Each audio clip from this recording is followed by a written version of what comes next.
Well, hello.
Good morning. Good morning. It's Friday morning. What's up, everybody?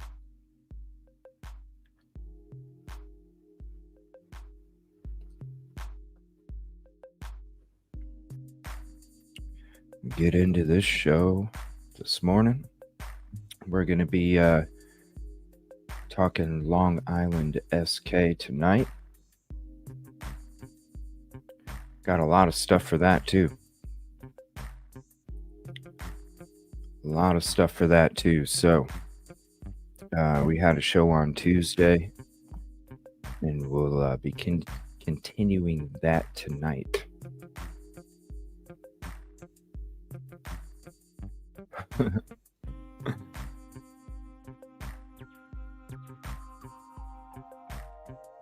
Oh boy. Yeah. Blueberries. The smell of blueberries.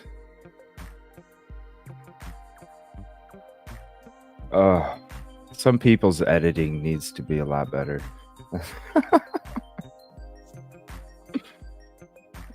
Some people's editing.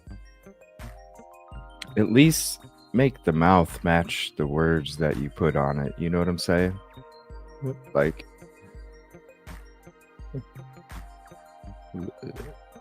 if you get, if you're gonna do it, you gotta do it right. You know what I'm saying? You look at it and it's all like, ugh. I don't know. I expected better everywhere. I expected better. What's up, Detective Golden? Good morning, Katrina Miller. How you doing? You got 2 days. Heavy Metal Rehab. I am shocked I made it at 9 a.m. Me too. Seriously. I woke up this morning and I'm like, yeah, I got plenty of time. And then, no, time just went, shit. And all I did was go to get some McChicken biscuits at McDonald's this morning. That's it. And it just, damn. Yes, I was. We got a long morning, early afternoon today. It's gonna, can't wait. And then we got the show tonight.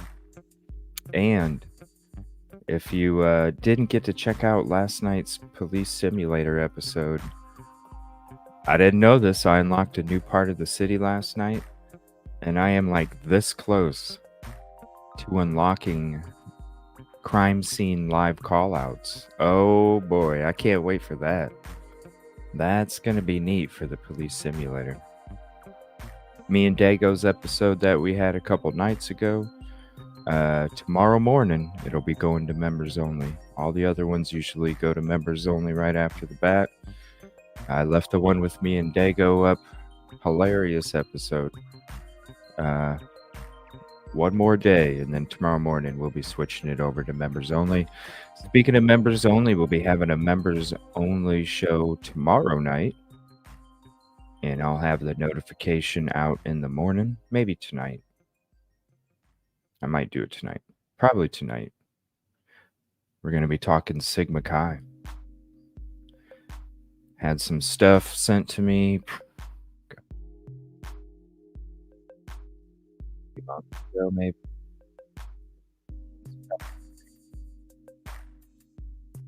Something. I wanted to save it for a members only one time in the future, and 3 months later, here we go. So we're gonna do that one tomorrow night. We got some stuff coming up this weekend, some NFL, some sports. I'll be chilling on the Lounge channel for a little bit on Sunday. If you're not subbed to the Lounge channel and you want to come hang out, Bautismo will throw a little link out there asking if you enjoy karaoke, movies, sports. I'll be hanging out on there for a little bit on Sunday afternoon. The Lounge. What's up, Catastrophe? Good morning. Good morning, Devil Dog. Good morning, Sarah D. Irish. Thank you so much for your links and your info. Let me see here. I will send out a message. I think he's going to the hospital. Let me hit up Dago real quick.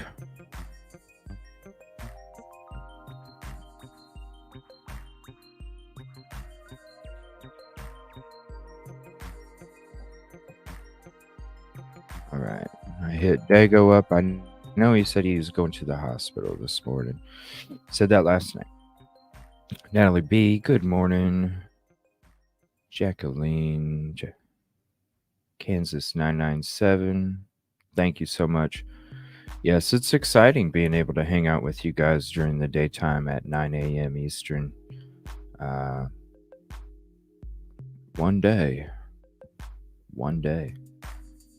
But I won't be doing a 9 to 5 because we'll be having a show tonight too. Long Island SK. Got a lot of stuff for that. It'll be nice. Chill back, check out some programs, have some conversation. Want to say shout out to Silky Southern Tea and Coach Kev for joining me a few days ago. That's a great episode. I appreciate them taking out their time, and I'm hoping that they join us tonight. Yes, we're gonna start off with the harsh reality video. We're gonna go to an Idaho 4 revealed video I wanted to check out last night. We didn't have time. And then I might go to my live PCA read through from January. Everybody always loves it when I go watch some of my old episodes of things. And we watched the Inside Looking, we watched the Grub Truck, we watched the Google Guys stuff. We have not watched the PCA. I do not believe we did. I don't think we did. I know we watched... Yeah, I think that was Inside Looking last. Talking sense first thing in the morning. What's up, Tanya? Severe storms. Oh, no. Green. I got my blue. I love my blue. What's up, Caddy? Good morning. Margaret. Got my coffee. What's up, Pebbles?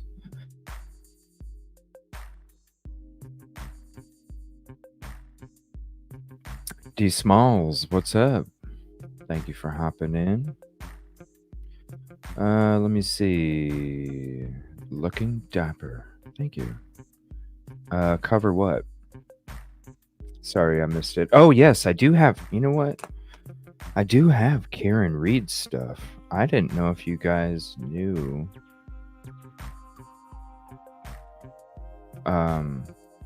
Yeah, I do have some stuff on that. If you guys wanted to check some of that out too. Yeah.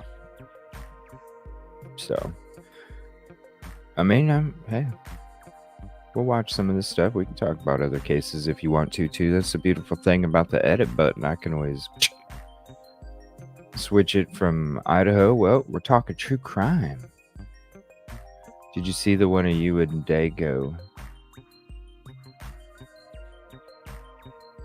No. What do you mean? Was I a good student in school? Well, here's the thing. Like I can learn shit like super super fucking quick. Okay? Like I can learn shit like okay. But the thing is I need to do it myself. So like reading books, I'd read a page and then the next page I couldn't remember what the fuck I just read on the other page. So daily work? No. Tests? Yes. Like the tests is what saved me for grades. Because I do great on tests. I do great on tests, but daily work, uh I was I don't know. I would like try and study it, but it just wouldn't. So I would just do other shit. Cuz I got to a point where I just got frustrated. I'm like, "You know what? Whatever. I'll just do the test." Batshit crazy, what's up? Marley's mom. So it was kind of like a, with cuz tests were like what? 75% of the grade for the year. So daily work 25. Oh, thank you so much. What's up, Unravel? Cyber Ninja. Morning coffee. Morning coffee. Yeah. It's so much fun when you buy a house too.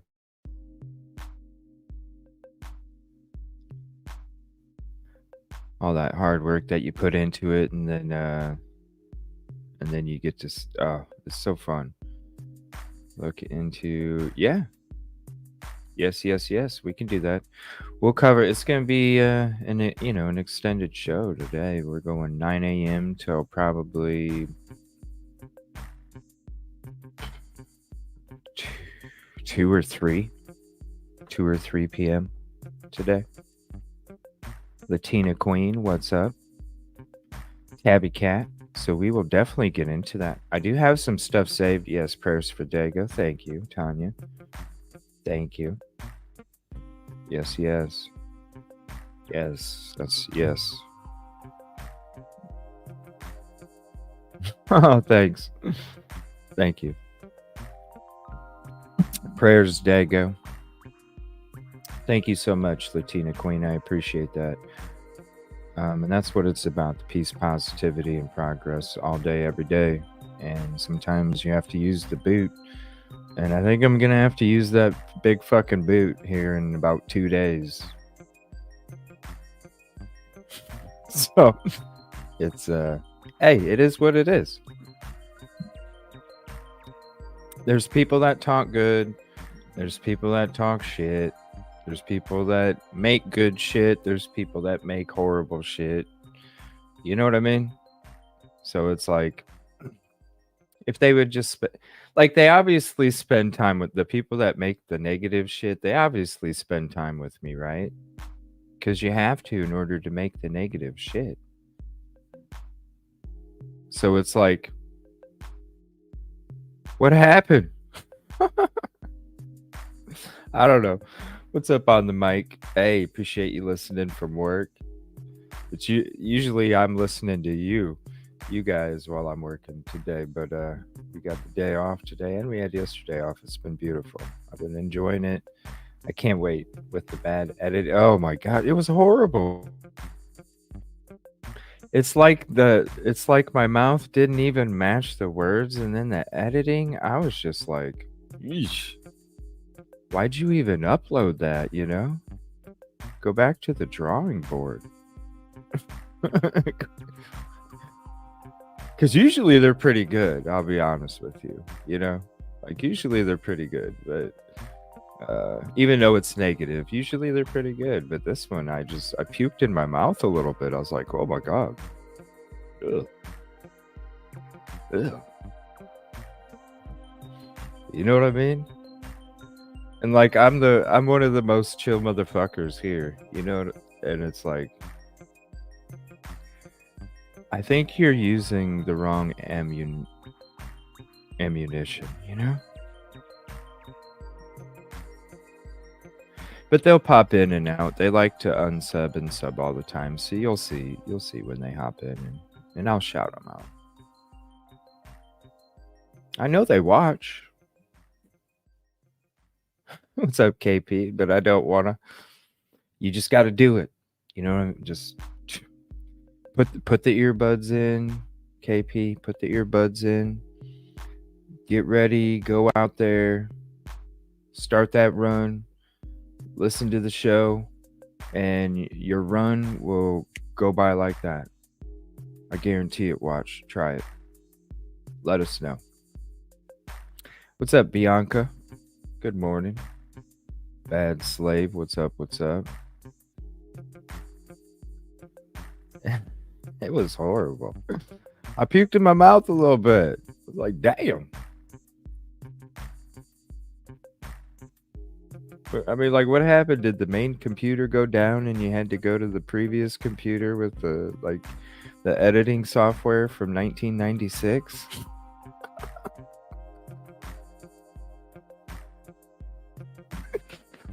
I don't get it. What's up, Under Review? This shit was hilarious. Oh shit. Natural Healing. What's up? What's up, J Rod? How you doing this morning, buddy? What's up, Senny? Shit cracked me up. What's up, Bama256? He had a ruptured hernia yesterday. Right? You know what I mean? Like, you're using the wrong ammunition, lady. Oh shit. Because this is that boomerang shit. It comes right back at you. But it's like out of nowhere, you know? You don't even notice it. It's like, oh shit. Yeah. I shoot flares. Does someone... Hey, it is what it is. Yes, it's what it is. That's what hate is jealousy. Hate is jealousy. Oh, you know they do. You know they do, cows. That's the thing. Like, they think that the... What's up, the goddess? What's up, Darren? Let's see. Happy Friday. Chatty cat. They think I don't notice, but that's when you play chess, you know what move they're making before they even know what move they're making. That's what chess is. What's up, Bonnie Bailey? Cats. Big Ohio. Wow, what's up, man? Shout out, Akron. Miss you. Oh, it is what it is. One of the 7 deadly sins. Yes. My internet needs not to act a fool this morning. Oh no. Oh no. Yeah, shout out Ohio. Akron, baby. Miss you. Miss my home. Oh.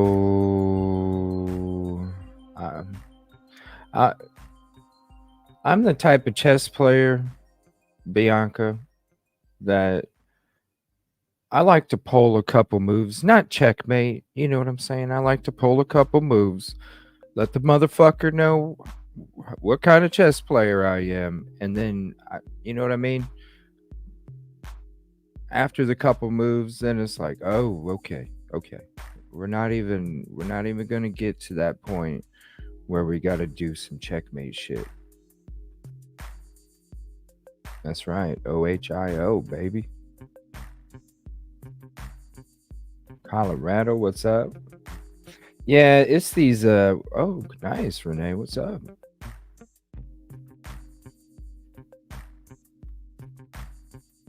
You know, I learned chess when I was fucking 6 years old. It's when I started flipping sticks.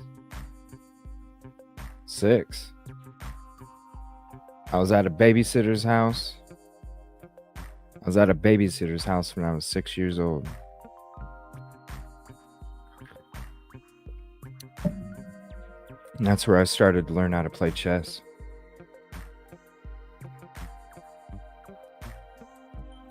Yeah. 6, baby. All right, so we're going to switch to some videos. Oh, I love chess. Like, and it's just crazy. Like the kids in like grade school, they'd all make fun of me and shit because I like playing chess. It's like, all right.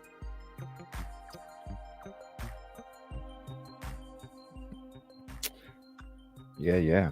All right, we're going to check out some harsh reality. Then we're going to check out this Idaho 4 revealed video. We will talk about some of the Karen Reed, and I might go to the live PCA read through that I did in January, early January.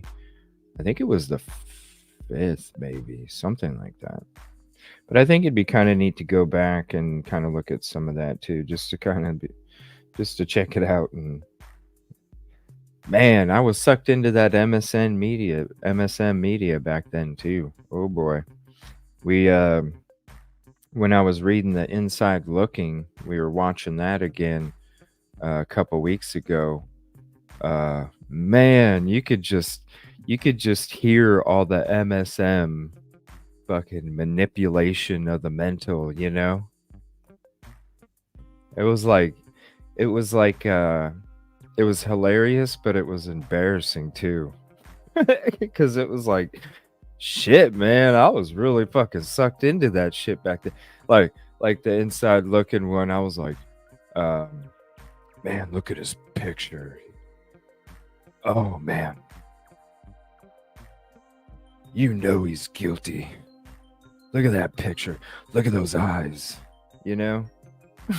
I was so sucked into that shit. Thank you for becoming a member, Cats Puppy Love. I appreciate that. I appreciate that. I just learned shit quick. Like that. All right. So this is the Idaho 4 case is not that simple. Now, let me hit that like real quick because it's the free way. And if you don't mind, please hit that like. And is this the video that you guys were talking about how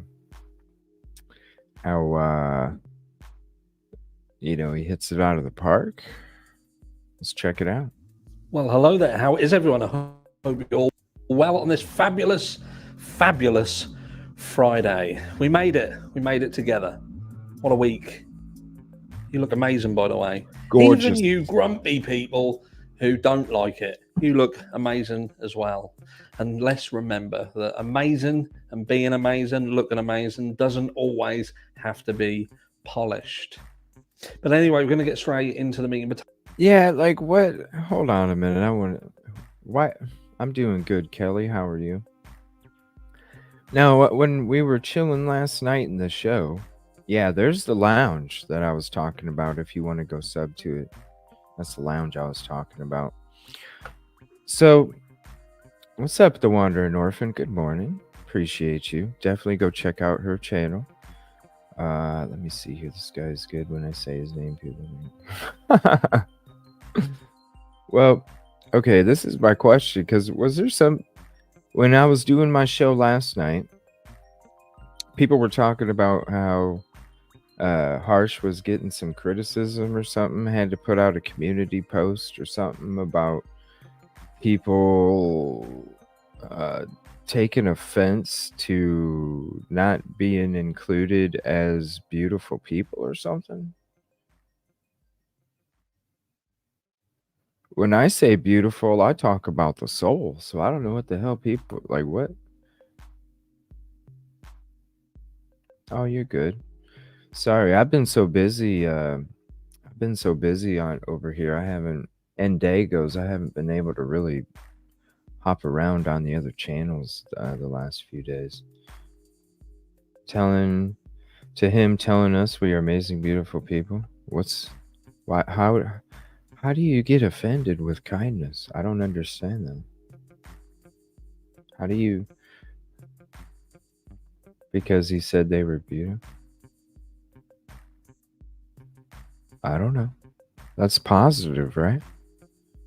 The hell's this world coming to? Well, I'm positive, and then you see the hate and bullshit I get, so I can see it.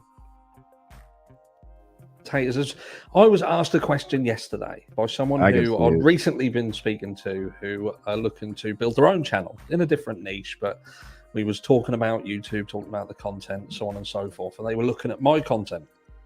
And they looked into the Idaho 4 case. So That's crazy. fresh eyes, they hadn't seen it before, but they asked quite a confronting question because they were someone who, very much like the vast majority of us, they had a specific opinion based on what they had seen. Gorgeous. And don't get me wrong, they hadn't seen everything. They had spent sort of an hour and 45 minutes looking at numerous videos, and they were primarily kind of seeing the likes of News Nation and Court TV, so on and so forth. And their conclusion was very, very rapidly, well, the guy did it. The guy did it. And what makes you think that he didn't do it? You know, what makes you think Both sides. he's potentially innocent? Because what we have to appreciate, and what I had to appreciate, is he couldn't take my content into consideration because that was just my opinion. And that was my opinion on my interpretation of what information was out there. So his mindset was, okay, your content aside, because you're obviously going to influence people's thoughts on this case because you're passing your interpretation onto them. And for some people, you're going to go against the grain. Some people, you're going to go with the grain. And I get that. I get it. So I kind of was put in a position where I had to kind of double down and say, okay, this is exactly why I can't just jump on the bandwagon of Brian Koberger's guilty. Me too, Kels. He did it. The rest is history. And all we're hearing in the background is noise and excuses being made to try and, I suppose, support the innocent until proven guilty.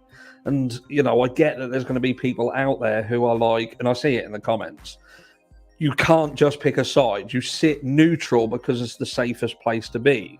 And it's not about sitting neutral because that's the safest place to be. I am not of a innocent until proven guilty just for the sheer hell of supporting innocent until proven guilty. There are cases where, yes, from a legal perspective, and if you believe in the constitutional rights, then you have to, you know, even the Rex Herman situation, some people would be steadfast in, well, they've got their guy, they've got him, and this is just a matter of time. He is indeed guilty, and we're now just waiting for the process. And the same with the Delphi case and what we've seen in Richard Allen. There will be people who are steadfast in the fact that he is a guilty man and we're just waiting for process. That's a crazy but one, it's too. not always that simple. No. I genuinely believe that even in the Delphi case, there are people who would potentially still believe that there is a risk of Richard Allen being convicted and he may not be the sole perpetrator in that case. I, for one, in the Delphi case, believe that Richard Allen is part of a massive problem, a massive network of problems. And, you know, that runs a lot deeper than just one single solitary dangerous man who just happened to do this crime and the rest is history. I don't believe it's that simple. And again, with the Idaho 4 case, my issue has never been Brian Koberger not being involved in what happened with the Idaho 4 case. It's whether or not he was a sole perpetrator or a cog within a bigger problem, a bigger machine. And that's why I am more supportive of the innocent until proven guilty. It's not so much that I want Brian Koberger to be found innocent and exempt from. Yeah, we're not freaking BK fanboys, you know? Like, that's another thing that, you know, people want to say about this channel is it's like a BK like innocent fan or some shit. Like, why don't you spend some time in the fucking show? Spend some time in the fucking show. It's ridiculous. You know, it's just like somebody came in the chat last night, and they said that people at their work or school or whatever were talking about uh, the PCA and the alibi. And somebody from our show asked that group, "Have you ever read the PCA?" And each one of them were like, "No." Do your fucking homework. So if you're gonna like make shit up about this show, you're gonna make shit up about me, you're gonna make shit up about this opinion of innocent until proven guilty, do your fucking homework. You know, the worst is when people make content that don't even know what the fuck they're talking about. It's Being horrible. part of what happened at 1122 King Road, I feel that there is a potential that something else went wrong. And what we're seeing with the likes of the DNA situation, in my opinion, is a route to result. What's up, Jojo? And what I mean by a route to result is what the defense are trying to ascertain is the exact route that was taken by the law enforcement in order to get to where we are today. Did they indeed investigate everything correctly? And it just what they investigated led them to where we are today. Mm-hmm. Or was there a tip off? Was there someone who pointed them in the direction of Brian Koberger and said, this is the guy you need to look at? We know it's this guy. And then what they've done is they've built a case around him. And by doing so, that chain of command, that chain of... Yeah. See, and I've always wondered, because that comment right there, Heavy Metal, like when I go watch some of these shows from the past, and I'm just like, wow.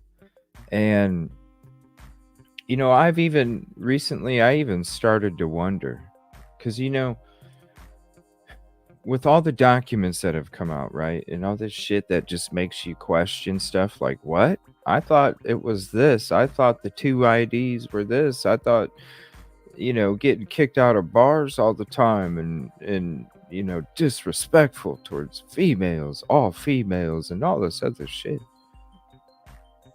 And whenever we had watched, you know, the News Nation, basically, and some other ones, Datelines, ABCs, things like that, you know, you would hear, especially News Nation, you know, the sources. Everybody thought Banfield was going off of Reddit or some shit. Remember that, right? But I don't know. I've kind of like wondered for a bit, like maybe because she would always mention sources close to the investigation. We're all like, yeah, right. You're getting this shit off Reddit. This shit's crazy. I don't think it was Reddit. I think it was somebody that really was working inside the fucking investigation, putting out shit to add on top of their fucking spotty ass PCA. So public opinion, because come on, this case is going all over the world. So no matter what jury pool they're gonna have, they're already gonna have something in their head about this case. So let's pile on more speculation, so that way when trial comes, people already have shit in the back of their fucking head, and it's a hell of a lot easier to fucking convict somebody if they didn't do the crime, right? Perception becomes reality, does it not? So I've always wondered, was it somebody tipping Banfield to put shit out there so we all got sucked into the MSM media shit, Because when I'm going back to look at these old shows, damn, I'm sitting there fucking talking like this dude is a guilty son of a bitch.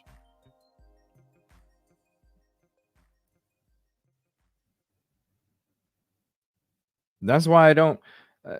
When you see me play videos, what do you see me play usually? Other content creators' videos, local news. How often do I use MSM anymore, and how often have I used them for a while?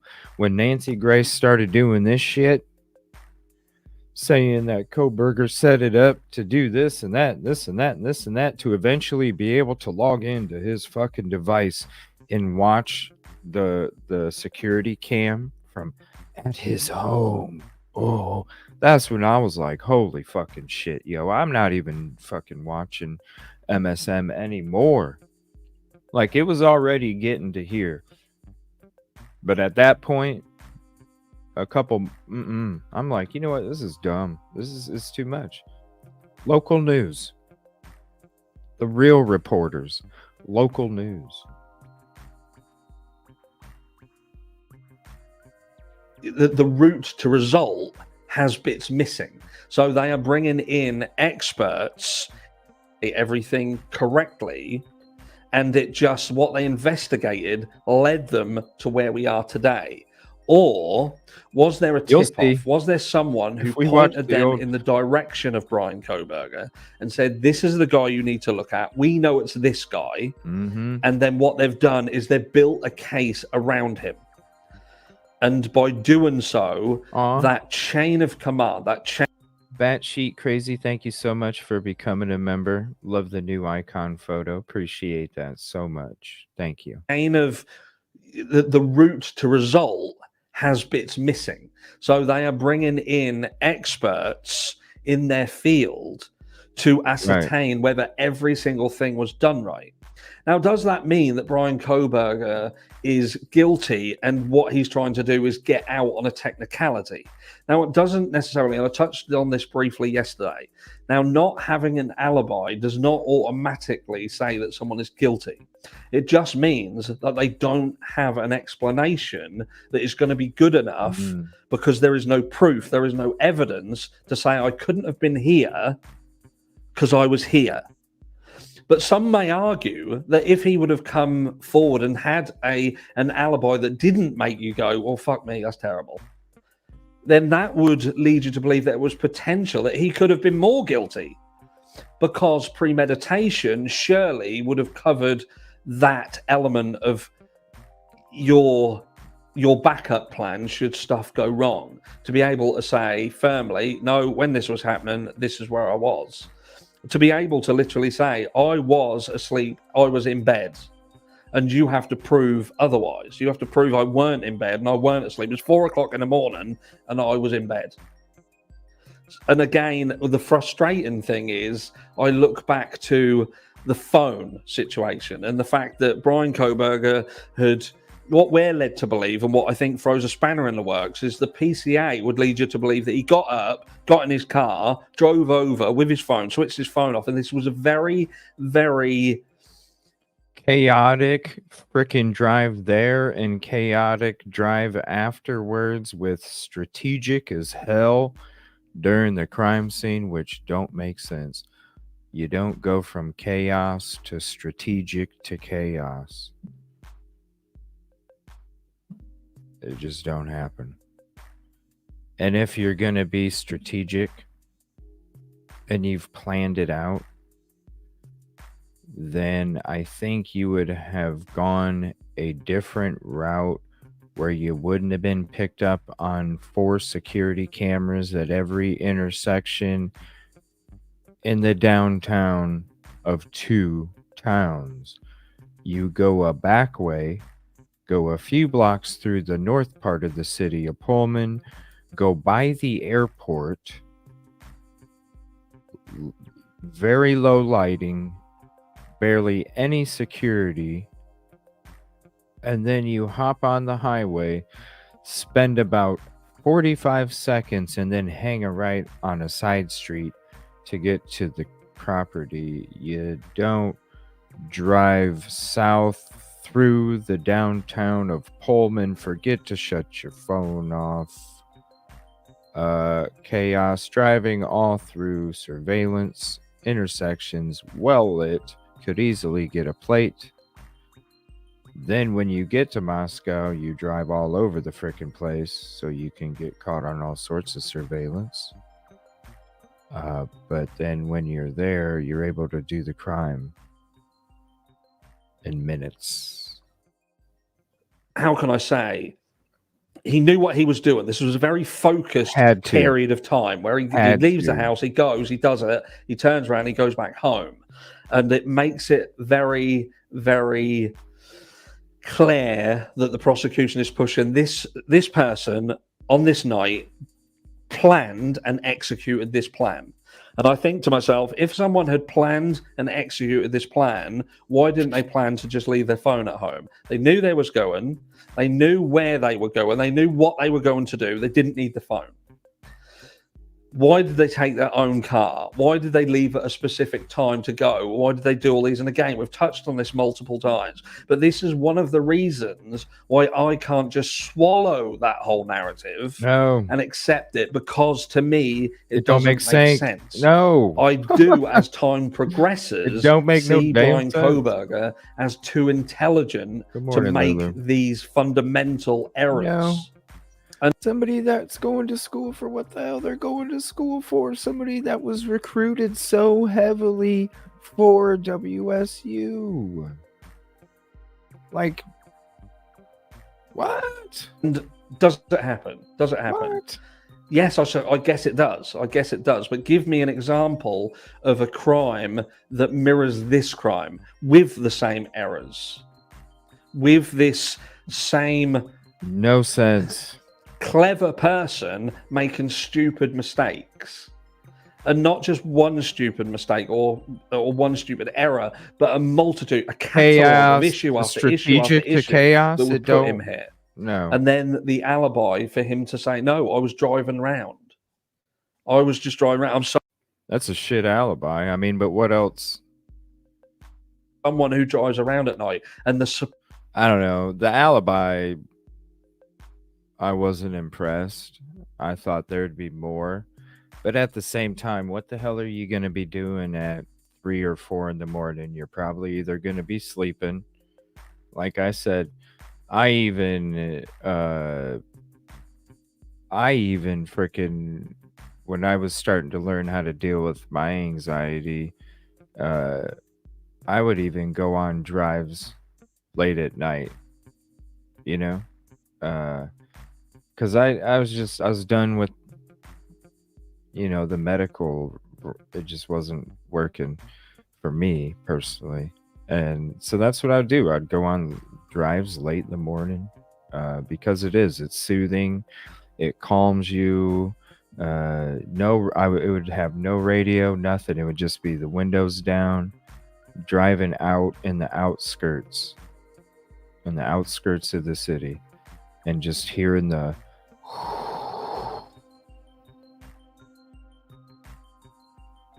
that's what it was. What else? What other kind of alibi are you gonna have, honestly? Reporting evidence of that in the background with multiple people coming forward and saying, no, he wasn't someone who would go to bed at a certain time of night and get up in the morning. It wasn't that. Didn't happen. But there was one question that someone had emailed me about, and it was talking about Brian Kohberger returning to the scene the following day. To the scene.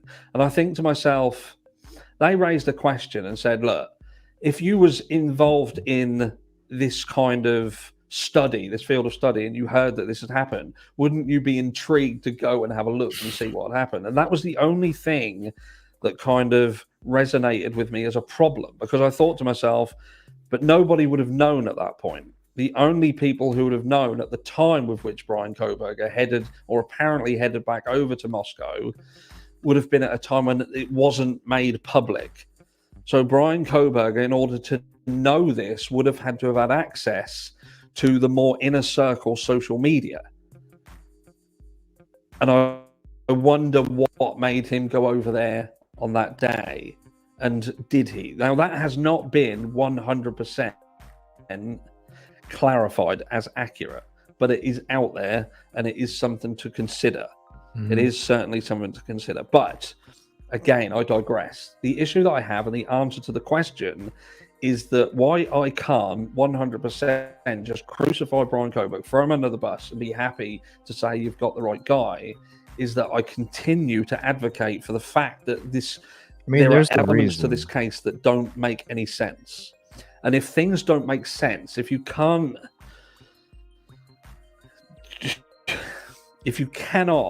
look at all the pieces and make them fit, then you can't go one way or the other. Now, don't get me wrong, I would be as equally surprised if Brian Koberger had nothing to do with this and there was nothing whatsoever connecting him to the house or these people, whatever, than I would if he was guilty and solely did this on his own. Because I just feel that for him And to be nothing in a happens good position where after he's the in,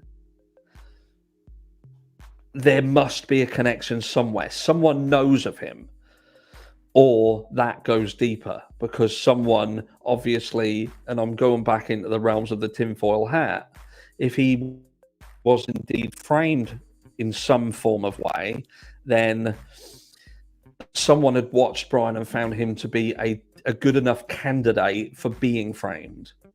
So was Brian Koberger himself being watched by someone? And it just happened that this plan was a more broader execution of a plan. I don't know, and I don't want to go too far down into that. But no, for me, I just feel that there are too many questions. There's too many things that don't sit right. I feel that the gag order in its entirety is just bizarre. They just don't want anybody talking about anything. right. And every time the defense try and get something that is fundamental to a fair What's up, trial, Bedford? What's up, No they're Change? just rebuffing it. They're pushing it back. They're pushing back on it. And you think to yourself, if you've got all your ducks in a row, then what difference does it make? And again, this is something that I've touched on multiple times. If they have a solid case against Brian Koberger and they're absolutely adamant they have the right guy, then why not just give them everything and let the chips fall where they may? For me, the only reason that that would be for them to behave in the manner with which they are is that they're not 100% confident. And why would you not be 100% confident if you are in this process and you are seeking the death penalty? Answer me. Please let me know down below what you think. But yeah, to be confronted with someone coming in and flat out saying, look, I think he's guilty. Why do you not? Why can't you see it? Because, that's my interpretation of what I've seen. And there is so much media bias out there. And when I listened and again asked him questions as to, okay, what elements of this did you absolutely use to conclude that? Most of what he said was information that had not been confirmed via court documentations, but had been spouted off by the likes of News Nation and Court TV. And I still feel that there is an element of that out there where people are still basing Under their review. belief of firm guilt on stuff that is not confirmed and is simply conjecture, speculation.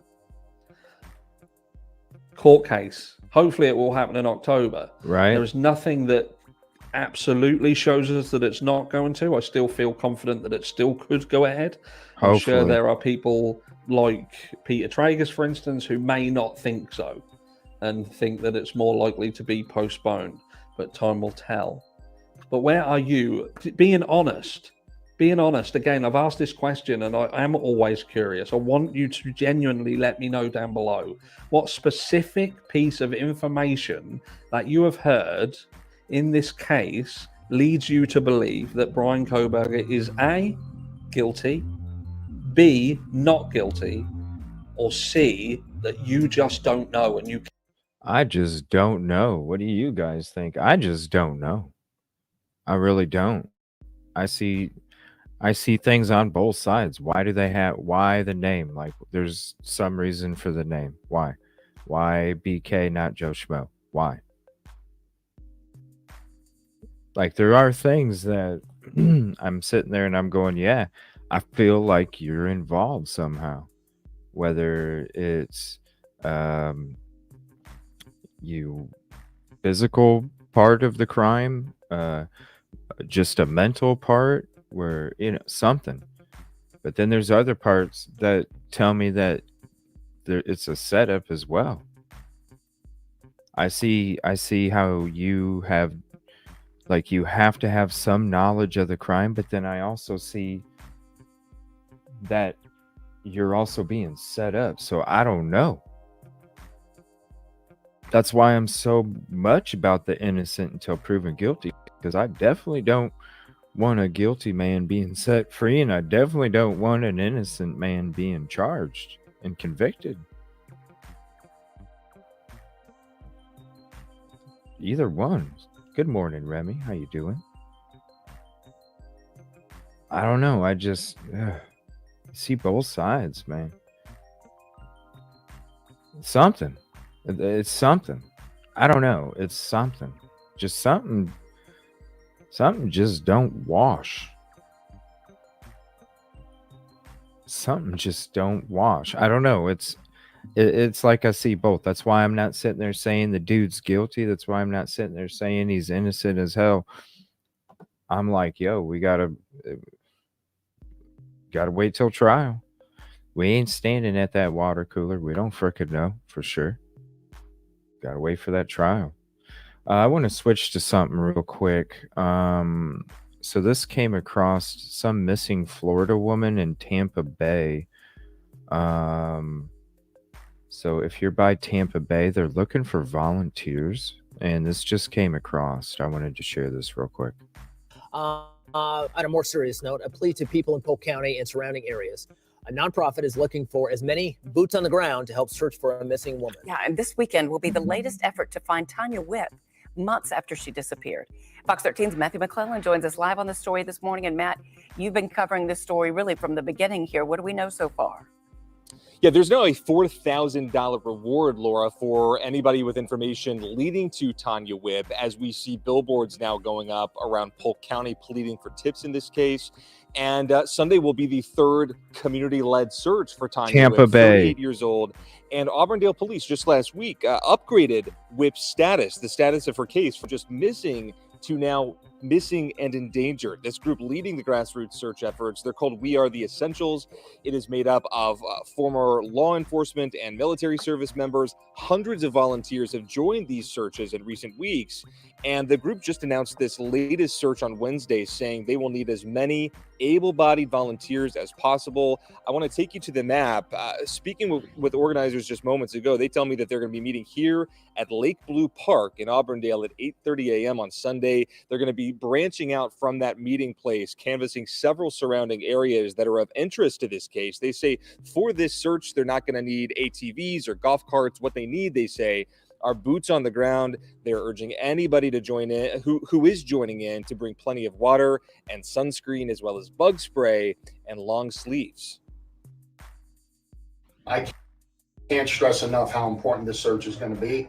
A lot of it is going to be in wooded areas, and we really, really, really need your help. And I asked them about that, why this search is so important. They say the latest search is always the most critical one. You never know what you might find.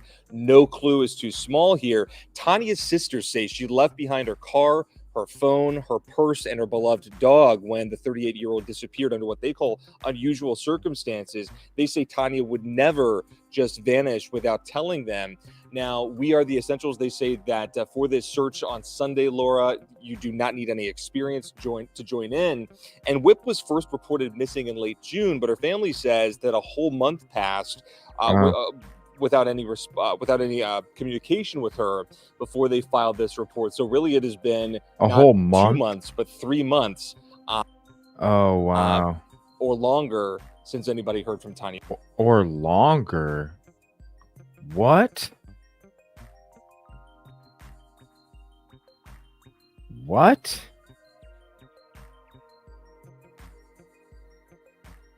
It's not just been 1 month, 2, 3, or longer. What the hell?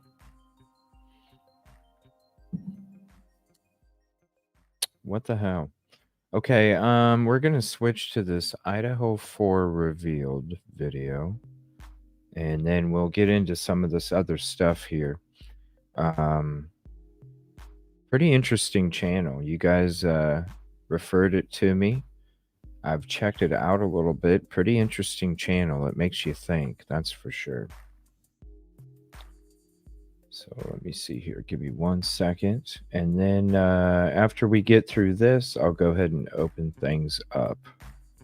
And we'll get into some of this other stuff. I'll let you guys decide at that point. And then we'll just go from there. Yeah, you never leave. Yeah. But the time, you know, a month, 2 months, 3 months, maybe longer. Sunday, I don't know, probably because it's been, I don't know. Sunday 8:30 a.m. in Tampa Bay by Winter Haven. That's where the Cleveland Indians do their spring training, or used to. Good morning. Thank you so much. I finally emailed that to you a while ago.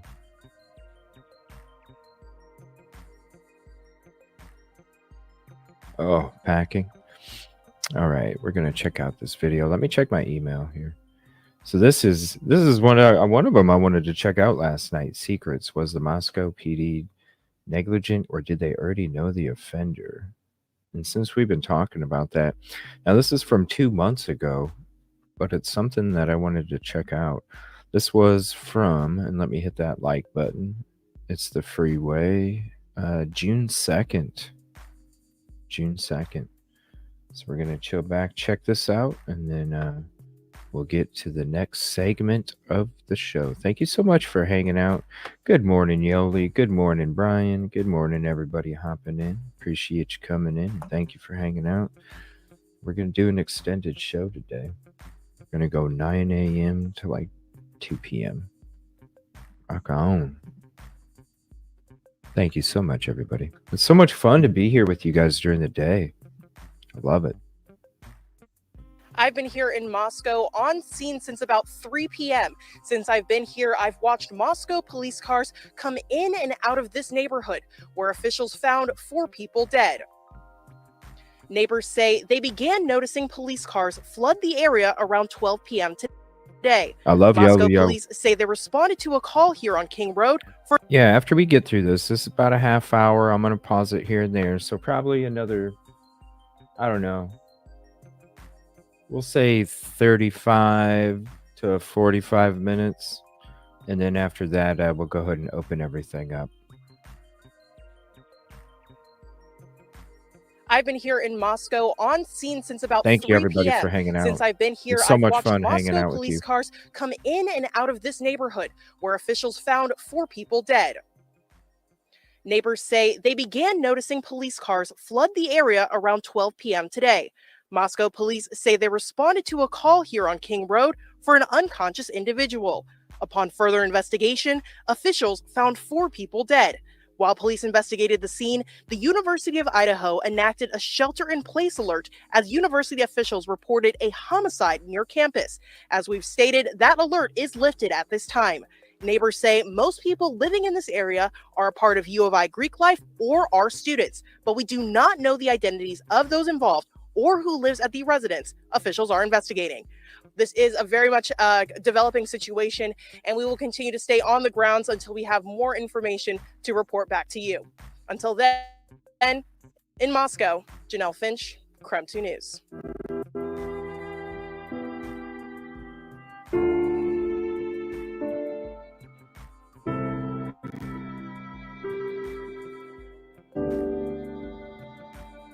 So police still have this house here near University of Idaho taped off. This right here is where officers found 4 bodies yesterday. We now know the names of those 4 students. They were 20-year-old Ethan Chapin from Conway, Washington, 21-year-old Madison Mogan from Coeur d'Alene, 21-year-old Kaylee Goncalves from Rathdrum, Idaho, and 20-year-old Dana Kernodle from Avondale, Arizona, and they were all University of Idaho students. Here's a breakdown of the timeline from what we know so far. Around 1 p.m., we heard reports of a homicide investigation near the college campus. An hour later, the school put out an alert on social media. It said Moscow PD is investigating a homicide on King Road. They asked the community to stay away from the area and shelter in place as a precaution. Around 3 in the afternoon, Krem2 arrived in Moscow. Neighbors said most people living in this area are a part of U of I Greek life or are students. At around 5 in the evening, the Moscow Police Department confirmed they had found 4 people dead, but it wasn't until late last night that they confirmed those victims were students. The university also said Moscow police do not think there's any active threat at the moment as they continue their investigation. New details tonight in another big story today. The Moscow Police Department is investigating a homicide after 4 people were found dead inside a home near the University of Idaho campus earlier today. The Moscow Police Department says they responded to reports of an unconscious person on King Road around noon today. When they got there, they found 4 people dead inside the home. No word on how those 4 people died, but the case is being investigated as a homicide. Police say they will release more information once next of kin has been notified.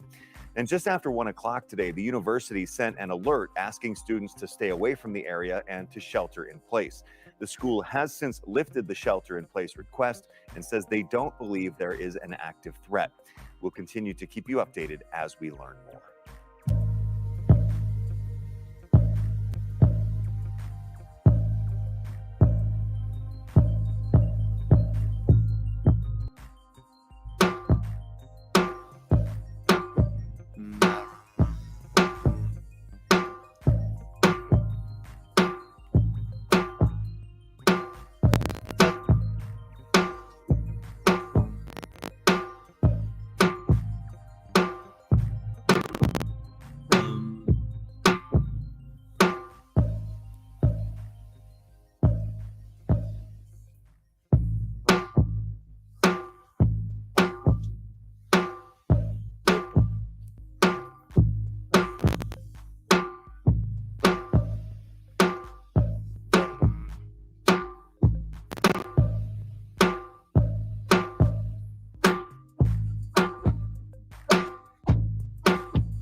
I can't.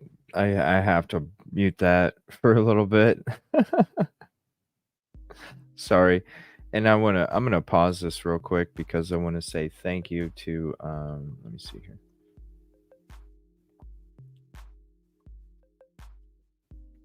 Thank you so much. Where did it go? In Alley 79. Thank you so much for the super chat. I really love how kind, fair, and respectful you are with your channel. You're a rare creator in the community. My statement is facts, not feel good fluff. You're a gem. Thank you so much. I appreciate that. And that's what it's about. I'm not saying that shit can't be a possibility or couldn't have taken place or anything. It's you have to explore all thoughts, theories, and opinions. But you have to have proof too, and shit has to make sense. That's all. So thank you so much. I appreciate that. And if you haven't hit the like yet, please do, because it is the free way to help me out. Thank you guys so much for being in here.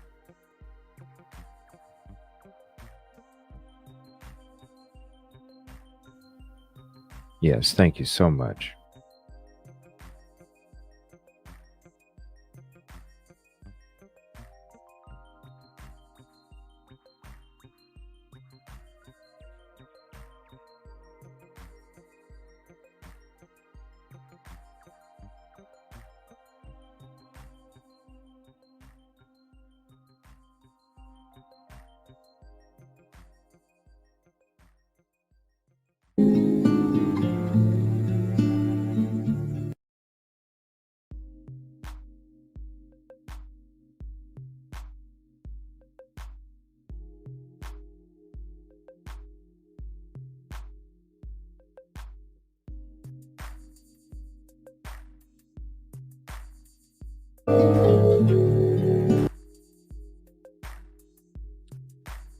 I got your super sticker last night. I know there was some super stickers that didn't have any text attached to it. Because I know I've heard YouTube. Well, of course they knew. I told Adam everything. But I know that YouTube's been really buggy as well the last couple days when it comes to chats, because I'll see my chat go in and out, in and out, in and out, in and out, in and out. So I know that YouTube's definitely been buggy with that part, for sure. Well, the Moscow Police Department hasn't added any new information since they released a press release this morning about the homicide investigation. But a few hours ago, we did speak with the Latah County coroner. Kathy Mabbitt is calling all four deaths homicides, and that the cause of death is likely a stabbing. But we won't know that for certain until the autopsy report comes back and she can make that official ruling. Now, to take that a step further, Latah County contracts its autopsies out to the Spokane County Medical Examiner. And I confirmed this afternoon that Spokane County is in fact conducting the autopsies on the 4 University of Idaho students. Now, the Spokane County spokesperson says the medical examiner has not yet started those autopsies. Once they are done, the medical examiner will forward her recommended findings to the Latah County coroner. And the Moscow Police Department or the Latah County coroner will release the official ruling. Now, this afternoon, when we talked to the coroner, she described a gruesome crime scene. Well, there was a lot of blood. It was a very sad scene. Mabbitt adds that she does not believe the toxicology report on each of the 4 University of Idaho students will be relevant to the manner or cause of death. Now, Mabbitt has been the county coroner for 16 years in Latah County. She says in that time, there have been at least 2 other multiple homicide scenes that she's been involved in. But she says this current homicide investigation is the only one she's been to where there are 4 people at one scene. Now, we are continuing to press local authorities like the Moscow Police Department, as well as the Latah County prosecutor. I have made multiple calls into their offices yesterday and today, have not got a call returned from either agencies. Now, we know there are University of Idaho students, their families, and the greater Moscow community, many of which are still concerned for their safety, even though the police department says there is no active threat to the community. So that is why we remain here in Moscow pressing for answers. And once we do get those, we'll continue to keep you updated. Reporting in Moscow, Amanda Rowley, KREM 2 News. These murders have become national and international news, but for the small town of Moscow, it's the kind of thing that changes generations. Investigators are now searching for a killer in the glare of the national spotlight. As investigators continue to search for answers, the clock is ticking on justice. And while questions and rumors about the case are circulating on the internet, a lot of what is being said online is not vetted. Here at 4 News Now, we're committed to bringing you the facts of this investigation. 4 News Now's Melissa Luck explains how investigators are working through it all as a community grieves in fear. Nothing is normal right now in the small town of Moscow, Idaho. You can feel it. And the sad part is that if this is the person that didn't commit these freaking crimes, the same exact shit is gonna be coming up soon. And that's the sad part about this shit. If he really didn't do this crime, if he didn't, it's gonna look just like this again. It's understandable. It's understandable. Gotta do better. Gotta do better. Horrible thing that happened this past weekend. Last week marked Bill Thompson's 30th anniversary as prosecutor here. He's led the fight for justice in other high-profile cases. But he admits nothing like this. The gruesome murders of 4 college students, and now 5 days without a suspect. Moscow Police Department with the state police and the FBI have brought in probably more resources than I've ever seen in an investigation in 30 years here in Latah County to try to answer those questions. So he says in the last 30 years, but the coroner states that, like somebody put in chat, that they said, the reporter said, have you ever dealt with anything like this before? You know, when it comes to your experience? And she was like, oh yeah. There's already been a couple cases like this, not the amount of victims, but you know. But here, this guy, it was 30 years in Latah County. So which is it, people? Yeah. I'm just hoping they find the answer soon. That hope felt across this community and across the Pacific Northwest. And because of a lack of information released early on, investigators are also dealing with a barrage of misinformation spreading online. The bottom line for the man whose job it will be to prosecute the killer? We don't know who's responsible for this. We don't know why it happened. And whoever is responsible is out there somewhere. Filling the void of information has led to accusations against innocent people online and further victimization of 4 grieving families and countless friends. So why not just fill in the gaps?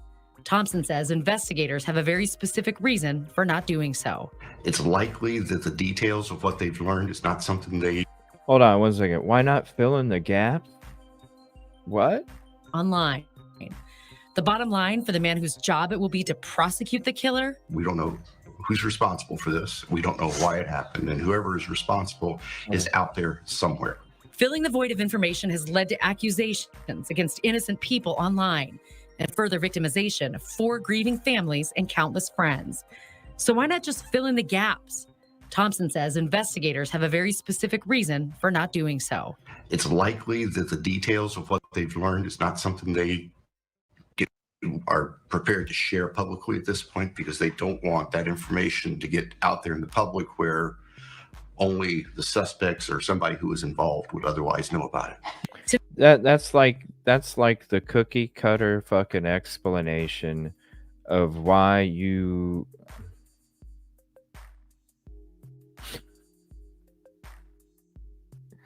Why would you even ask that? Why not fill in the gaps? Because it's the fucking Constitution, maybe?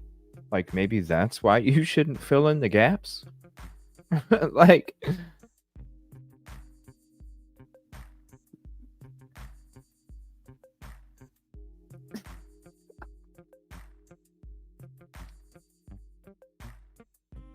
These people really think we're all gullible, you know? They really do, don't they? Y'all need to have some meetings together and talk about the shit, so then when y'all are out on different news media outlets giving interviews, y'all are on the same fucking page, you know?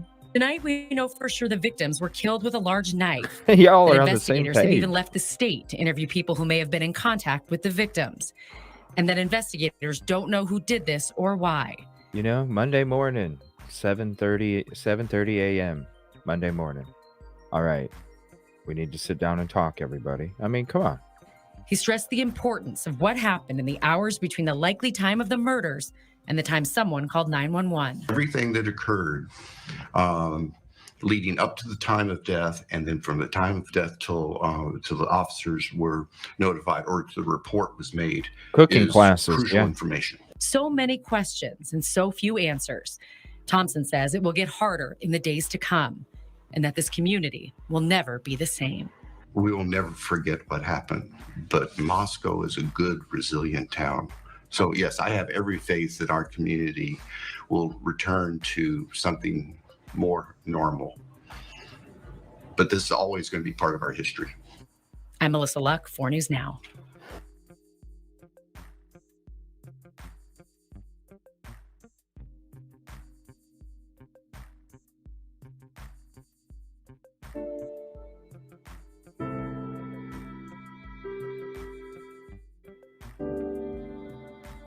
Moscow Police Chief James Fry, University of Idaho President Scott Green, and the Director of Idaho State Police, Colonel Kendrick Wills, all spoke at today's press conference. Before Wednesday's press conference, Moscow Police had only told the public the 4 students were found dead inside the home late Sunday morning. Wednesday, they revealed that all 4 victims were stabbed to death. Chief Fry says 2 other roommates were at the home during the attack, but were not injured, and he is not calling them witnesses. He said they were also home when police arrived at the house. Fry did not say why the call to police was not until noon on Sunday, when the attack happened in the early morning hours. Police said it appeared to be a targeted attack, but did not explain why. Moscow police have also been saying that they do not believe there is an ongoing threat to the community. But today, the tone changed. Police say the search for a suspect continues and people should look out for each other. Meantime, we found this video from a Moscow food truck that's from early Sunday morning. It shows 2 of the students, Kaylee and Maddie, ordering food around 1:40 a.m. This is one of the last times they were seen. Moscow police say this video is helping investigators recreate a timeline of events from that night. And it has helped. It gives us a time and space where we know that 2 of our victims were, and that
Why it happened, and whoever is responsible is out there somewhere. Well, for more on who investigators may be looking for, let's bring in Dr. Debbie Goodman, an expert criminologist, an author, and a professor. Doctor, thank you so much for being with us. We know investigators are saying they believe this was a targeted attack. You also agree that this was not random. Tell us why. Yes, thank you, Nicole. And certainly this is a horrendous case. I'll just briefly remind our viewers, and you already know, 2 categories when we see a crime of this magnitude, a mass murder. In my initial review and analysis, I always look toward, is it predatory, is it reactionary? I rule out the reactionary. Here's why. For very logical, basic reason. If we have a murder and we classify it in more of a reactive type of way, that would be a circumstance more likely as a domestic violence where we have individuals perhaps in a family structure, they've had a verbal altercation, it then leads to a potential physical altercation, someone goes into the kitchen, grabs a knife, and then hence we have a murder. It would also, in that regard, most likely be classified as a second-degree murder and or manslaughter. This case, this horrific crime of our 4 young victims here, this is absolutely, in my mind, predatory, and here's why. I have no doubt that this killer, and I'll say a singular killer, I don't believe there is more than one murderer involved in this case, but this person, without a doubt, has planned this. It was premeditated, it was willful, it was with malice. And so when we look at a knife of this caliber as well, this is something that individuals, Nicole, have tactical training on. This could be, and here's who I think we need to look at now. I believe that our local, state, and law enforcement officers. And now to the latest on the investigation into the murder of 4 University of Idaho students. Our sister station in Boise spoke with the Latah County prosecutor. His name is Bill Thompson, and right now his office is providing support to the investigation. He says investigators are intentionally keeping some information close to the chest because they believe it is integral to the investigation. Would you say that you guys have a suspect in mind or a person of interest in mind? To my knowledge, there is no specific person who is a suspect at this point. The investigators have explored a number of people who might have been persons of interest and have essentially cleared each of them through the investigation, and they're still working through that process. In your experience, this amount of time doesn't necessarily mean a case is going to go cold. Absolutely not. We've had homicide cases in our county over the years that have taken sometimes years to solve. I hope that this is not one of those. But if it takes that amount of time, then it takes that amount of time. We aren't going to stop until we find out who's responsible for this and why it happened. I can certainly say that progress is being made, that we are not losing momentum in the investigation. If anything, momentum continues to build. And the resources continue to be made available. They're rotating fresh investigators in to make sure that everybody's on the top of their game as they're continuing to pursue this. Please don't get distracted by the conspiracy theories, and I'll just be perfectly blunt, the nonsense that some people put out there just to stir the pot. Yeah, there is some of that on both sides, sir. That hurts the families all the more. That hurts the community all the more. So use your common sense and trust what's going on. The investigators really are doing the very best they can. Well, just last night, the Moscow Police Department clarified a Use our common sense, huh? Okay. statement made by the Latah County prosecutor in which the prosecutor said investigators had reason to believe that one of the victims in the home was, in fact, the target. Moscow police clarified, now saying, quote, conflicting information has been released over the past 24 hours.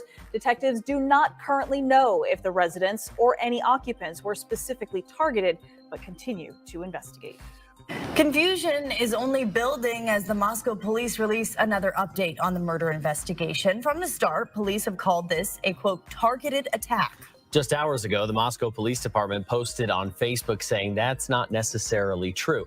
Here's the post. Moscow PD tells us the prosecutor initially said the attack was targeted when Claire then clarifies saying, quote, detectives do not currently know if the residents or any occupants were specifically targeted, but continue to investigate. Then, in an interview with ABC News today, Moscow Police Chief James Fry was And I just want to say thank you to all the mods. I appreciate you guys putting that out there and stuff. Thank you, Heather. Thank you so much. And everybody else. specifically asked about the word targeted. Here's what he had to say. Believe this is a targeted attack. We believe that with the information that we have from the investigation, and we can't reveal that, right? I know everybody wants to know that information, but we can't reveal that right now. But I maintain that we still believe this was a targeted attack. The vehicles that were out front of the house where the murders took place have been towed to a secure location for more processing. A murder weapon has not been recovered, and investigators say they know it was some sort of fixed blade knife. As of right now, there's no suspect. Steve Gonsalves, Kaylee's father, says they didn't have a memorial for Kaylee because there was no guarantee that the killer wouldn't be among the people who showed up to grieve.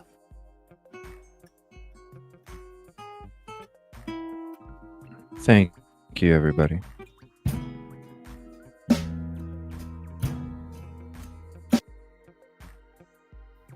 All right, I do have to mute that because I will get in trouble. Let me turn this up just a little bit while we finish some of this up here.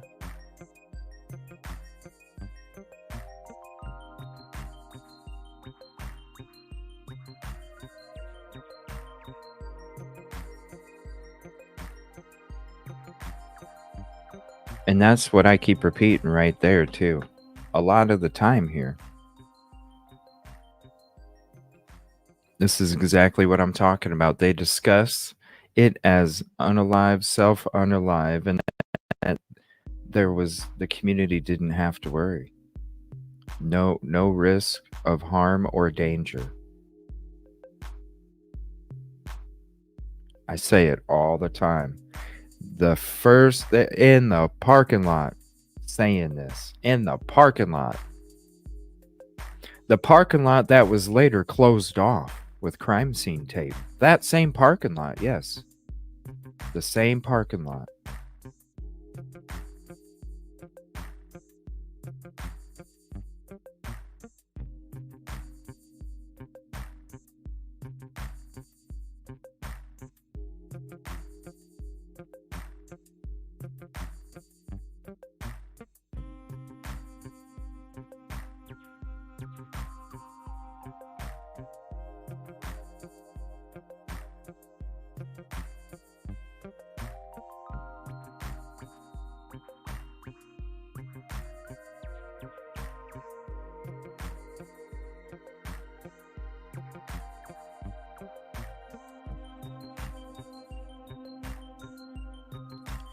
Ridiculous. That's why I'm saying. There's things that make him look like he's guilty. And then there's things that make him look like he's being set the fuck up. I don't know.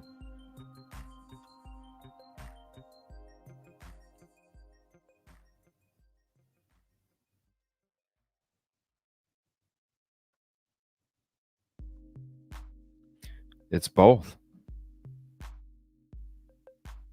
That's why you have to wait till trial or until documents come out or until there's some kind of proof to determine any kind of opinion on this case. Look, do you need more proof on Chad Dorman?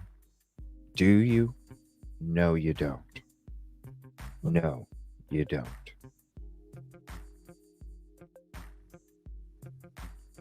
Do you need more proof on a lot of these cases? No, you don't. Is this one of those cases that's like those other cases? No, it's not. Is this case a case that you need more proof? Yeah. Either side. So I appreciate people coming in because this is, come on, everybody knows. This is why I get some of the hate that I get, because this is a channel that explores all theories, thoughts, and opinions. But it has to be respectful. And when it changes to disrespectful, that's when the boot comes out, baby. People, I give you multiple chances, not only being able to come back into the show, but also multiple chances in chat.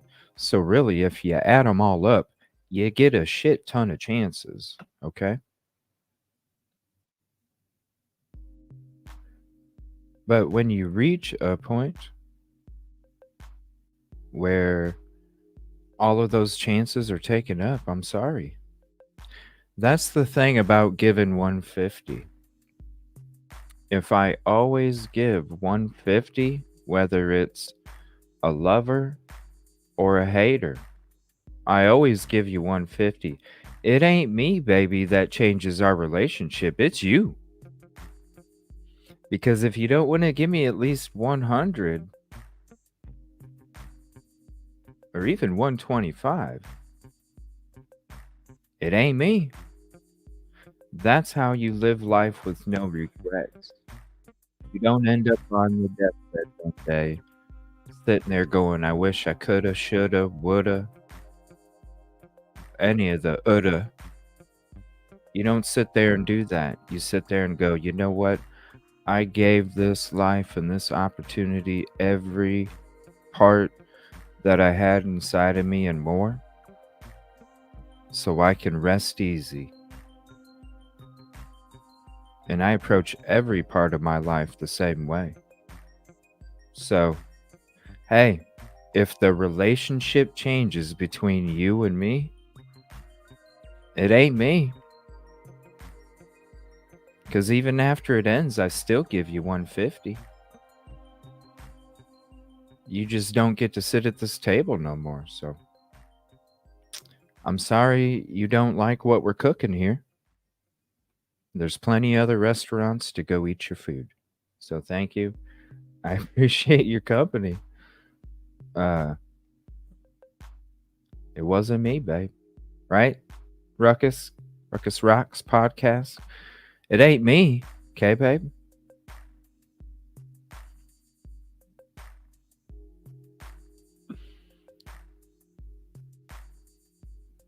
That too, commercial zone. That too.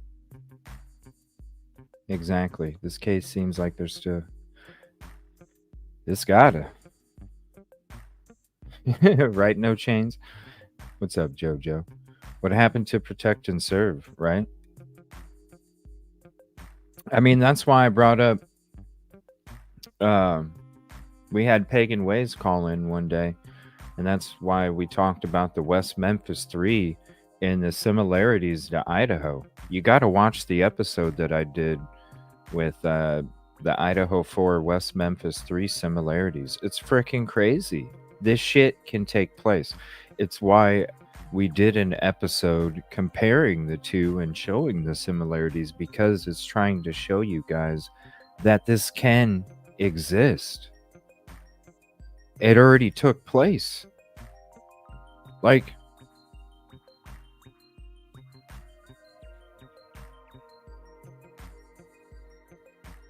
if he is, I don't think so either, Bad Sheet. I honestly don't. I've honestly, in the very beginning, when, like, in the very, very beginning, the first couple weeks after the crime took place, I thought it had something to do with the Paradise Path incident. And I thought maybe the person rode a bike and hung out in the trees and had a little backpack back there and brought it with him. You know, the stuff to commit the crime and the stuff to clean. You know, change of clothes after a shower or something. But then as we started to get more information, and you know, in this case, I started to really feel like, yeah, I felt for a while there was more than one person. So pavement percent. I love that. I love that. I like that. Keep putting that in there, typically unique. I love that little pavement percent. I love that. Exactly.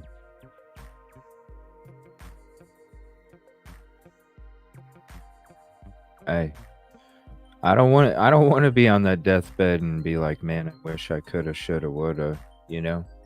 I want to rest easy. And as long as I give everybody 150, I know that I can continue or walk away in any situation and know that I gave everything that I could have gave, and it wasn't up to me. I did my part and more.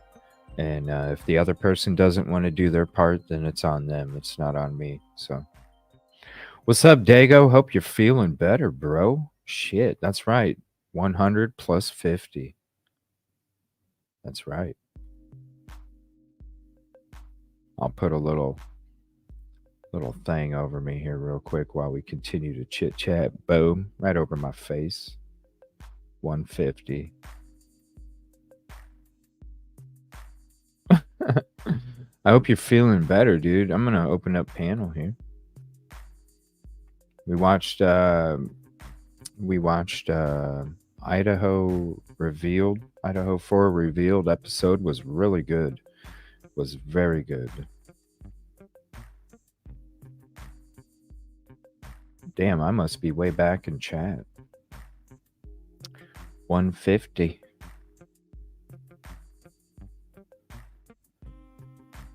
Damn, am I really that far back in chat? You know, just to put it up there again. You good? All right. Here, let's throw that up there. We'll go ahead and open it up.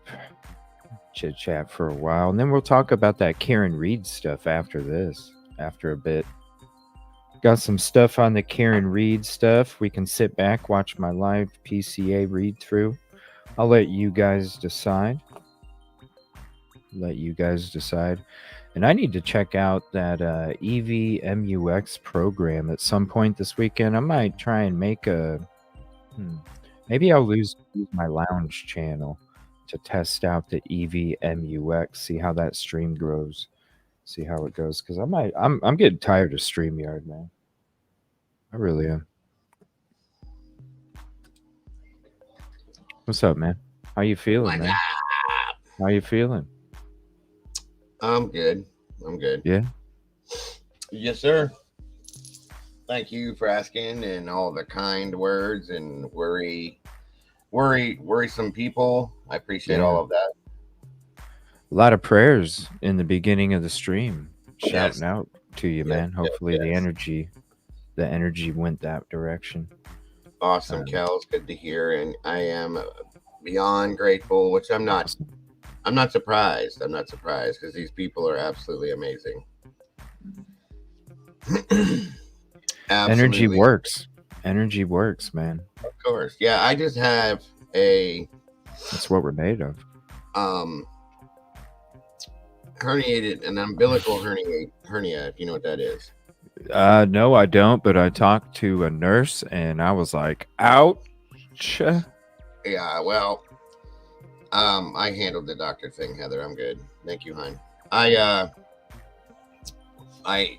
did it a long time ago, from lifting something and like really, yeah. Anyway, and it's partially distended, okay, which just means it's like in the belly button area, it's popped out a little bit. Not bad, but a little. And something must have happened, and it sprung a leak, I guess you could say. Oh. And I probably lost. I didn't even know what the hell was going on at first. I fell asleep, took a nap, woke up, and I was covered in blood. Oh, wow. And of course, my wife man. picked out. Yes, I've got a little bit of an outie, BJ. Sorry to make anybody sick. I'm sorry. But anyway, so I packed it, cleaned it, and did all my EMS things to it, and we're good to go. And talked to the doctor, and he was like, you know, there's nothing to worry about right now. You know, as long as it's not. And Heather was worried about internal bleeding. It's outside, honey. It's not doing anything inside. So I'm sorry for any Sorry I couldn't join you last night. I just needed to chill. Oh, you're good. No, you're good. Yeah, there's some interesting shit that happened overnight. I'm sorry. What's going on? Oh, just some interesting shit in Discord. Yours? Yeah. So it's somebody's, I don't know, somebody's main computer for their main, you know, like their editing software. Their main computer must have broke down or something because they must have had like an old one from like 96 and used that editing software, and it was just horrible. You should check it out. It's in Discord. Oh. You'll see what I mean when you watch it. I puked a little bit in my mouth when I watched it. It was Oh. pretty bad. Yeah, it was like, damn. Like, ooh, what? Interesting. Yeah. I was in Discord late last night for a while watching Yeah. another video. I think, yeah, I think that popped up on my feed too. Oh yeah. Yeah. I think I know what video you. Episode 1. I'll just say episode 1. Yes, Yeah. yes, Is that yes. okay? Yeah. Oh my god, dude! It was such a joke. It was about the most pathetic thing I've seen. Right. Yeah. And I knew what you would do. Yeah, I had most of the crew in there with me watching it, and I was just like, "This is so pathetic." Like, if you guys, like, they know what's up. They can see it. Like, do you see what he's doing? I'll be making a trip to Florida at some point here in the winter time, so we'll be good. Don't choke out of your coffee. Sorry, man. I'm sorry. Guess what, though, dude? Guess what, man? I'm excited to tell you because I think you missed it. All right. I did an episode of Police Simulator last night, right? Yeah. And two exciting things to tell you. Number one, I get to unlock I opened up a new part of the city. I had a killer shift last night. So I got to open up the third last part of the city. So in a very short period of time, I unlocked the Dodge Charger Cruiser. Okay. And this is a thing that I didn't even know. I'm surprised. This live call outs, crime scenes. No, really? Yeah. Oh, shit. Live call outs. I'm excited. Crime scenes. Yes. Oh, it's good. Finally we get to the spot. Oh, baby. Yes. Live call out. Crime scene. That's exciting, dude. I'm actually excited. Yeah, dude. It's a little bit down there. Huh? Are we gonna stay uniformed police officers, or do we get to pull on some plain clothes with the badge around the neck thing? I don't know. Forensic detectives. I don't know. Probably not. I don't know yet. Probably not. But I think they're going to be coming out with some DLCs. So I imagine they'll be coming out with an unmarked, plain clothes. Yeah, buddy. Yeah. So, Honey, I don't drink anyway. I haven't drank a drop of alcohol in 5 years, sweetie.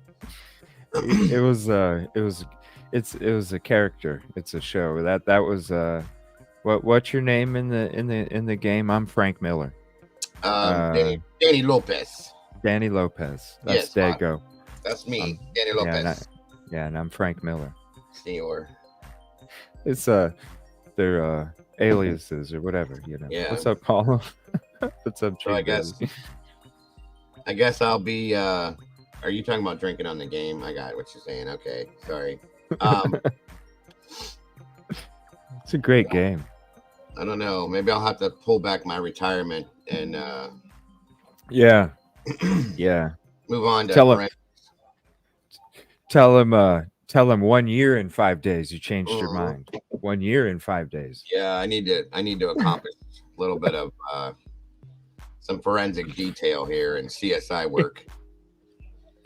Keep the 5 days going, just add a year to it, Yes, you could be like Brett Favre, just one more year. Keep on going, one more year. When there's 5 days left, just one more year. Right. Be like Brett Favre. Oh, it's great though. So do you know anything about this Karen Reed stuff? They were like, what do you guys want to check out first? Do you want to watch me do the live PCA read through from back then, or Carrie Reed? Type it in chat. Yeah, have you heard anything on this Karen Reed stuff, Dago? Yeah, dude, that's wow. It's obviously not what it's obviously not what they're saying it is, in my opinion. It definitely seems like another corruption scenario, possibly. Yeah. You know, that dude didn't get 2 black eyes from getting hit by a car. I'm sorry. Not to mention all the rest of the problems. Well, and it's crazy. It's like even the case that you talked about yesterday on your show, Sean Doherty. Oh It's my like God. this. How could this shit be taking place like right now? It's listen, dude. Something. Like what the hell? Yeah, it's How? good morning, We're Tara. not that dumb. We're not that No, dumb. that's what I don't understand is why do they think that people are that dumb? They're just going to accept these things and move forward like, oh, okay, thank you, boss, whatever you say, and that's the end of it. Like, no, it doesn't work that way, guys. No, maybe it did 5-10 years ago when we weren't all on YouTube talking about this shit. And that's the thing is social media has provided people with critical thinking skills that people didn't used to have. Okay, because you know, people are able to see and hear things that normally we wouldn't get access to on just the regular media. Okay. And so that being said, you know, people have become critical thinkers. Like I said, you see something that just doesn't kind of fit into that Lego piece, just don't kind of fit there. You go looking for another one until you find one that does fit, you know, it's just not, okay, I'll just accept it and build this thing regardless if I have the right pieces. So, right. Yeah. And then you mix all of us in these communities where we explore all thoughts, theories, and opinions. You mix all of our thoughts together, and then we start to pick apart what makes sense and what doesn't make sense.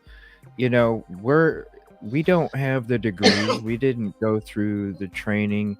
We didn't jump through the hoops, but we're investigating just as much as a reporter is. So you're with all of us out here, you're adding more onto the investigative part of everything. So you shouldn't even be trying to play it off because none of us are that stupid, especially when we do it together.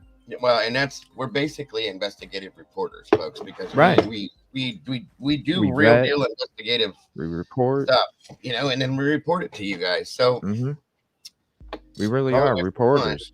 Right. And we are, in essence, media. Okay. Yeah. So, actually, like CJ said, we're the new news, you know? We do everything that reporters do. We vet, we hold back stories, we confirm stuff. We have, you know, anonymous sources. We have all of these things. Like we just don't work for the news channel or the newspaper, and we didn't go to school for it. We don't need a degree for this shit. The only thing you need is common sense, and when you approach it with common sense and community, that's where you find your answers. It makes you wonder, you know, how long has this been going on? Has this been going on like forever, and we're just now having the ability and the resources to see these things, and then like it's in your face now. So, you know, before we had this ability here, what did people do? They read the newspaper, they watched the news, and they went on with their daily lives. Well, we don't do that anymore because we don't trust what's sent to us from regular media. The newspaper is pretty much void now because we don't need them anymore. and that's if they report it. That's even if they report the story. And you know, you're told you don't put this out, don't put that out, but just put this out, put that out. In turn, we're in the background going and finding the real stories on things. Yeah. And here we are. You know what I mean? Right. So yeah, absolutely. And we don't have the board of directors sitting above us saying they need 4 to 8% growth every quarter, no matter what. So you need to not talk about shit, and you need to promote shit a certain way to keep that money going. That's not what it is. It's about truth here, right here. It's not about the boardroom up there telling us what we can and can't talk about. We talk about what we want to talk about. We control the quilted northern. They don't control us. So, do you guys want to watch the live PCA read through I did from back in January, or do you want to watch a court TV special of a deep dive of the Karen Reed case? Because I got either one ready for you guys. And it sounds like you guys want to watch the Karen Reed stuff. Yeah, That's what it's about, Sunny Day. That's Can barely, actually, I'm gonna be hitting on too soon, so barely hear you, man. yeah. Reed, please. Okay. You guys want Reed? We got Court TV. Deep dive. Karen Reed. All right. Here's Court TV. Yeah, that's coming up in the next week with me too. Is a big deal on Karen Reed because once again the lies are being told,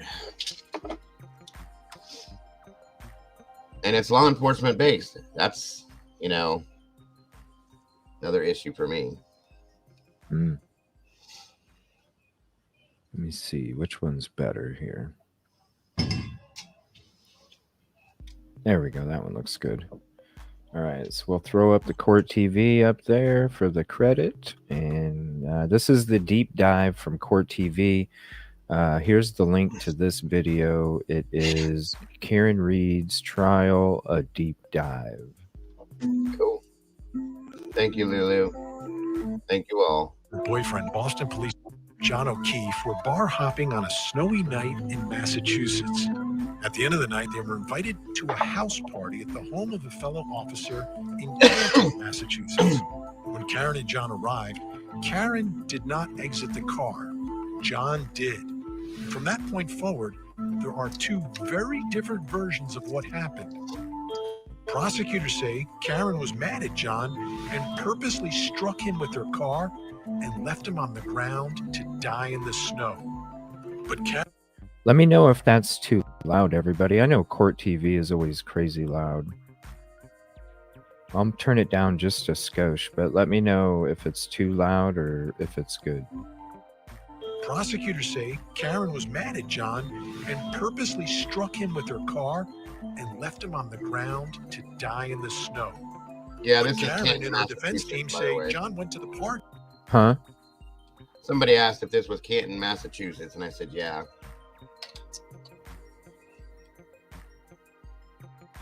Let me see. Definitely not Karen Canton, Reed's Ohio. attorneys say the allegations that Reed unalived her Boston police officer boyfriend will not make any sense to a jury. This case has generated national headlines for her claims that she's being framed in a cover-up of John O'Keefe. But Karen and her defense team say John went to the party. Something terrible happened inside the house, and his body was placed outside where he was found dead the next morning. Karen has been charged with murder, but claims she is the victim of a big cover-up by police. Meanwhile, both inside and outside the courthouse, things have been getting my theory, very bro? tense. A local blogger who goes by the name Turtle Boy. What? I think that this was police related, okay? And I think that this dude, they were out before this party, okay? And things were being talked about, I think, and so on and so forth. I think this dude fell upon something or knew something that he probably shouldn't have known, and maybe threatened to say something or made a big deal about something, and they all jumped him and beat his ass, excuse the language, and left it like that. That's my opinion. That doesn't mean it's what happened, folks. They're just saying that's my opinion. So, Yeah, I haven't watched any of it. I don't even know what took place. The way I just have a bunch of stuff you'll saved. see. Yeah, you'll see based on what they Yeah, find. it's like a 40-minute deep dive on this. Yeah, from I Court feel TV. like he was being a real police officer, okay? And then the bad cops got their hands on him because of it. So I'll What's just up, leave Shine? it At a Damn party. shame. Yeah, that's a damn shame. This is the way the world is now. So Interesting. House line for justice. Boy organized a protest outside the courthouse to support Karen. Tonight, we speak live with Turtle Boy. Then we'll bring in the attorneys for Karen Reed as we investigate the death of John O'Keefe and the allegations of a police cover-up. I'm Vinny Politan. Thank you so much for joining us tonight here on Closing Arguments. Great to have you with us. Now, Karen Reed, like every other criminal defendant, when they're charged, is presumed innocent. And it's no different in this case. But in many of the cases we cover on Court TV, right, the presumption of innocence applies, but you know, and I think sometimes in the back of my mind, yeah, they're presumed innocent, but come on. We've from the evidence that's been released already, it doesn't look really good for that defendant. This case is a little different and potentially a lot different, depending upon how the evidence plays out, because there are two very different versions of what happened that night in Canton, Massachusetts. Now, you know, we rarely hear from criminal defendants. They don't usually testify at trial, and they usually don't talk before the trial. But in this case, that's not the case. I mean, she has spoken. Karen Reed has spoken out. And even though we rarely hear from defendants, we've heard from this one. So that makes this case a little bit different because the defense has an alternative story about what happened here. You know, many times the defense is, oh, they can't prove their case, period, end of story. They don't have the evidence. And as we know in our system, the defense doesn't have to prove anything. They don't have to put one witness on the stand. They don't even have to come up with an alternative theory as to what happened in the case. It's up to the prosecution to prove it beyond any and all reasonable doubt. But again, here, things are different. There's an alleged police cover-up here that John O'Keefe went inside that house, which was a party with fellow officers and family members, et cetera. And the allegation is that something happened in there. And that's all being covered up now. So that is a bold move. Again, rarely do you see this play out, especially before a trial, but the defense has been very, very vocal about it. And how would you react? And this is, and I'm not presuming this case is one way or the other, but I always think about this. If I've been wrongfully accused of something, would I just sit back and wait for my moment in court? Or would I literally be screaming on the steps of the courthouse so everyone knew that I was innocent? Exactly. I think I would choose the latter. That's the way I would react. Now, someone could be guilty and react that way, but if I was innocent, knowing myself, despite what my attorneys may or may not be telling me, I think I'd be saying that, especially if I was accused of murdering someone that I cared about, someone that I loved. And that's the allegation in this case, although prosecutors are saying they're in the middle of this big fight and this breakup, et cetera. So here's the thing that has happened in this case, which again is another rare development, is that Karen Reed has supporters who've shown up in large numbers in this usually sleepy courthouse in Norfolk County in Dedham, Massachusetts. I've been to that courthouse. There's not a million courtrooms there. I think there's actually 2 in the building.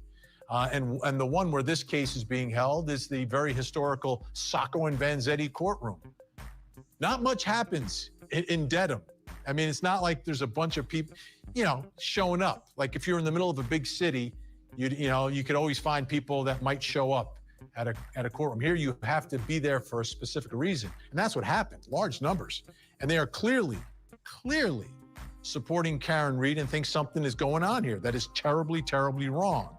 Again, at the outset, we want to investigate and get as much information as possible on the show as we continue to track this case as it moves towards a trial. I don't know. I haven't seen all the evidence. I haven't heard all the evidence. She's presumed innocent, but anyone that the defense is pointing the finger at is also presumed innocent, right? That's the way our system works. But tonight we're going to try to figure out what exactly is going on in that town. And for me, it begins with this outpouring of support for Karen Reed. Take a look at what is actually happening in Dedham, Massachusetts, when there are hearings in this case. Take a look.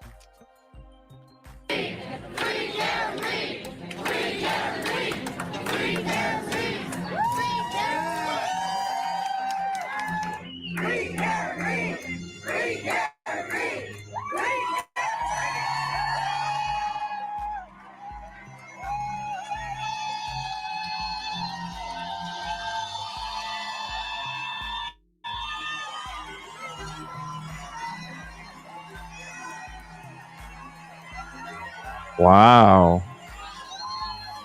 Wow. Wow. Wow. Horns? What?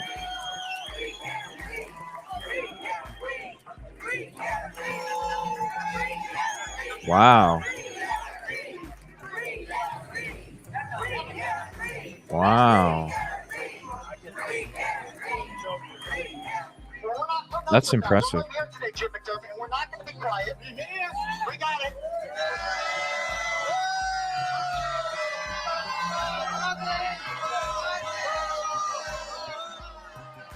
Wow.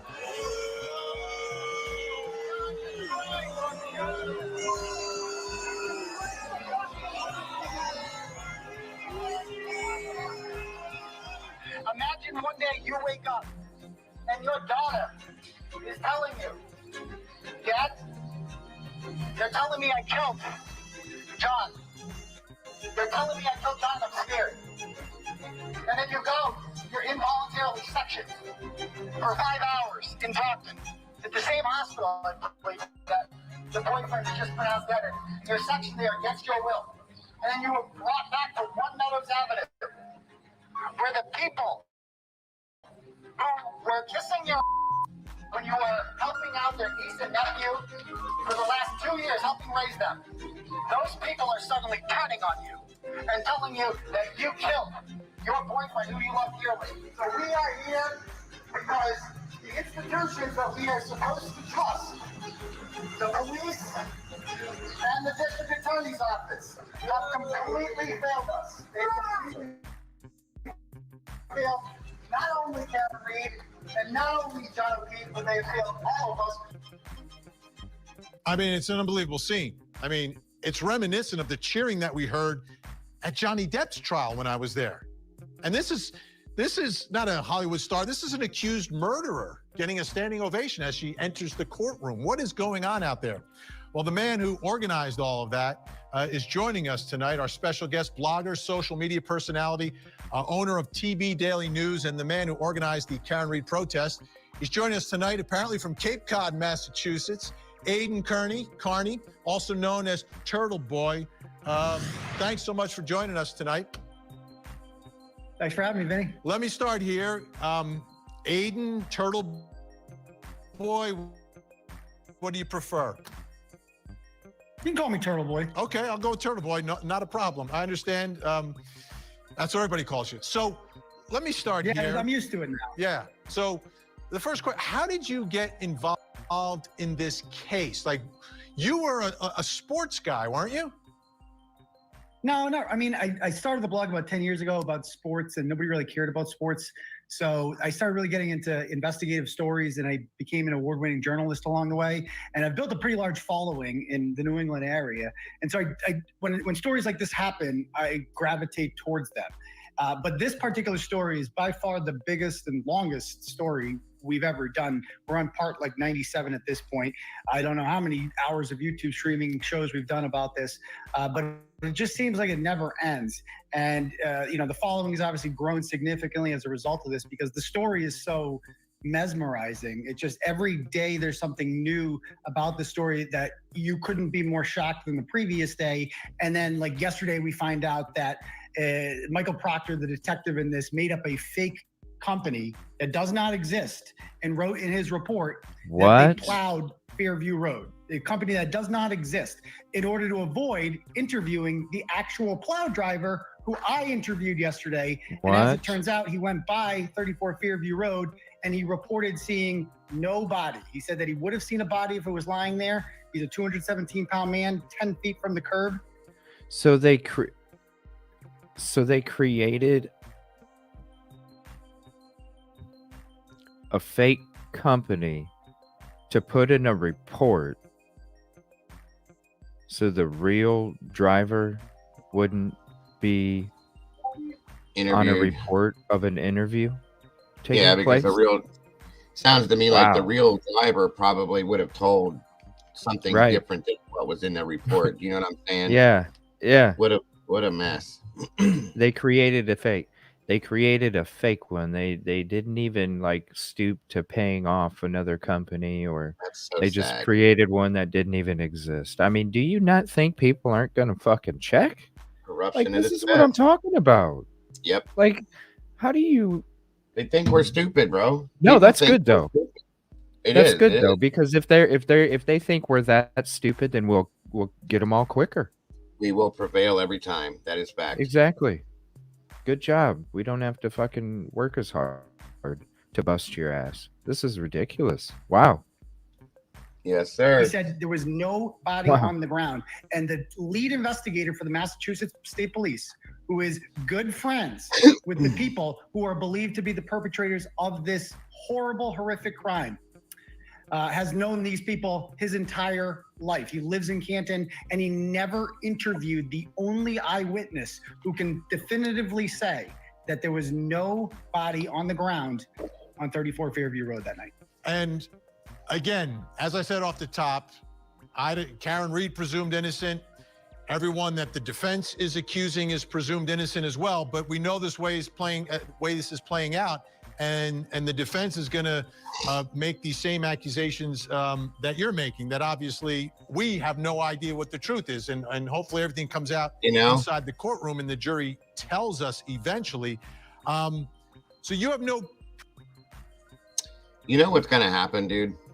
I hate to say this, but at some point, we as a people are going to be sick of this, and everybody's going to finally say, you know, that's enough.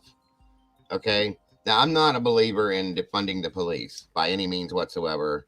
I have respect for the police. I always have. Okay? Right. Right. I don't believe that they're all crooked or corrupt. I don't. Okay? We need to fund, in my opinion.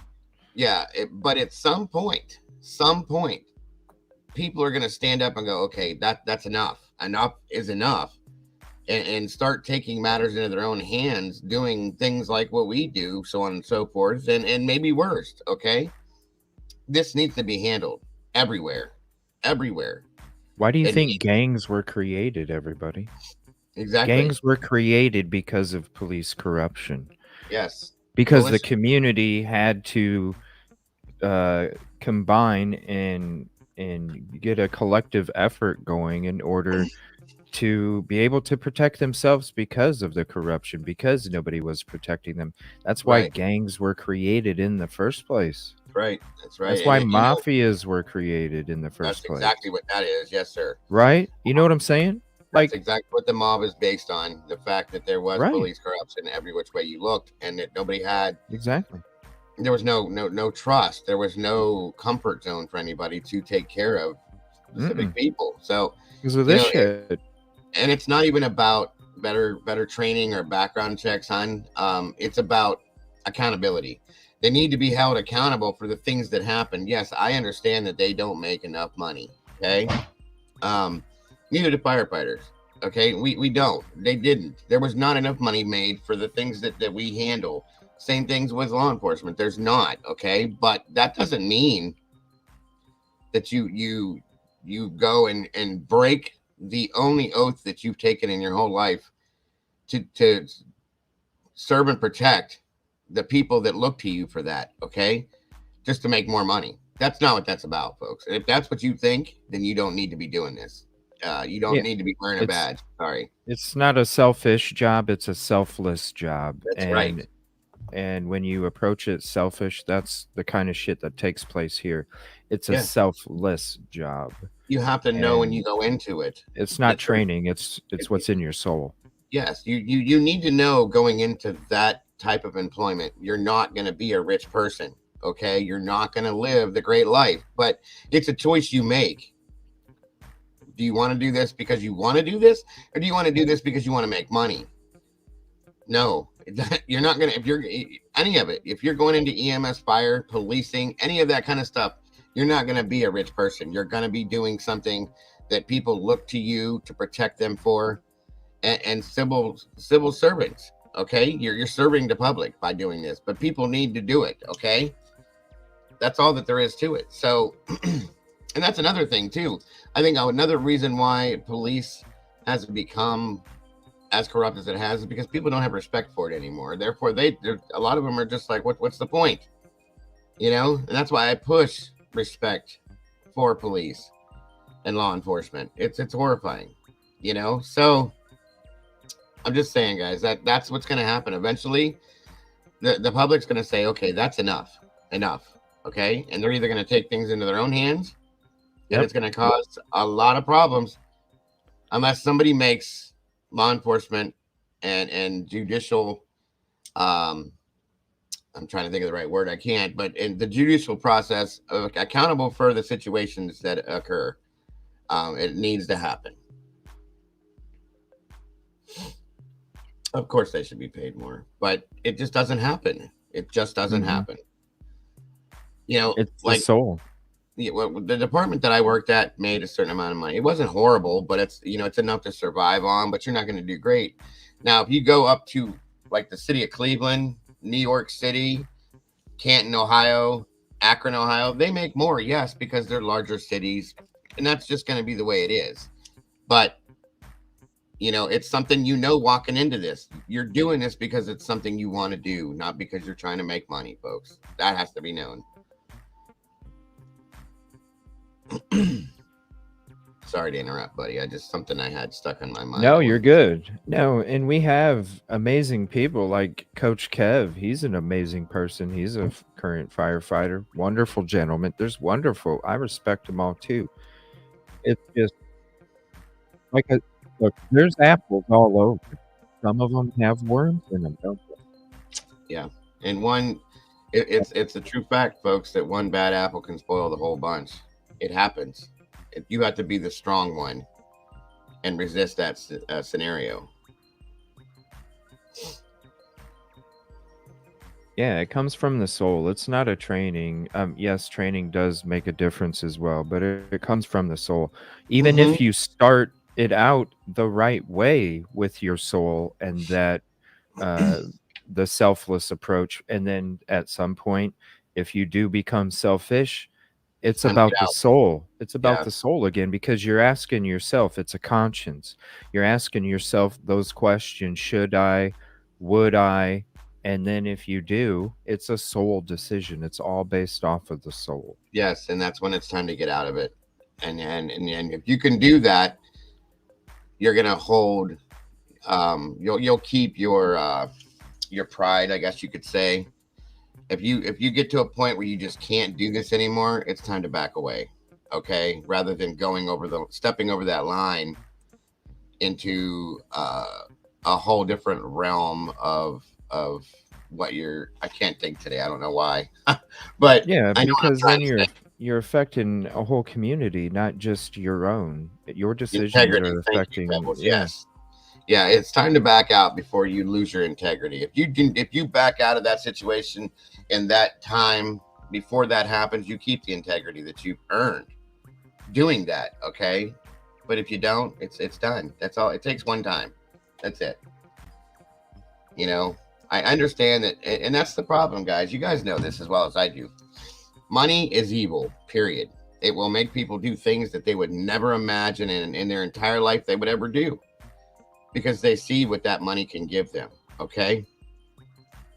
Or the ego and the power. Oh yeah. The money brings the money brings the power, bro. You know that. Just making decisions brings power. You know, you can. Yes. Yeah, you can twist things a certain way. It's just sad. It's very sad, because there are a lot. You know, I have friends that are police officers that have told me, you know, that they have been presented with certain situations that they could have made a different decision, and if they would have been good for them, but they didn't. Thank God.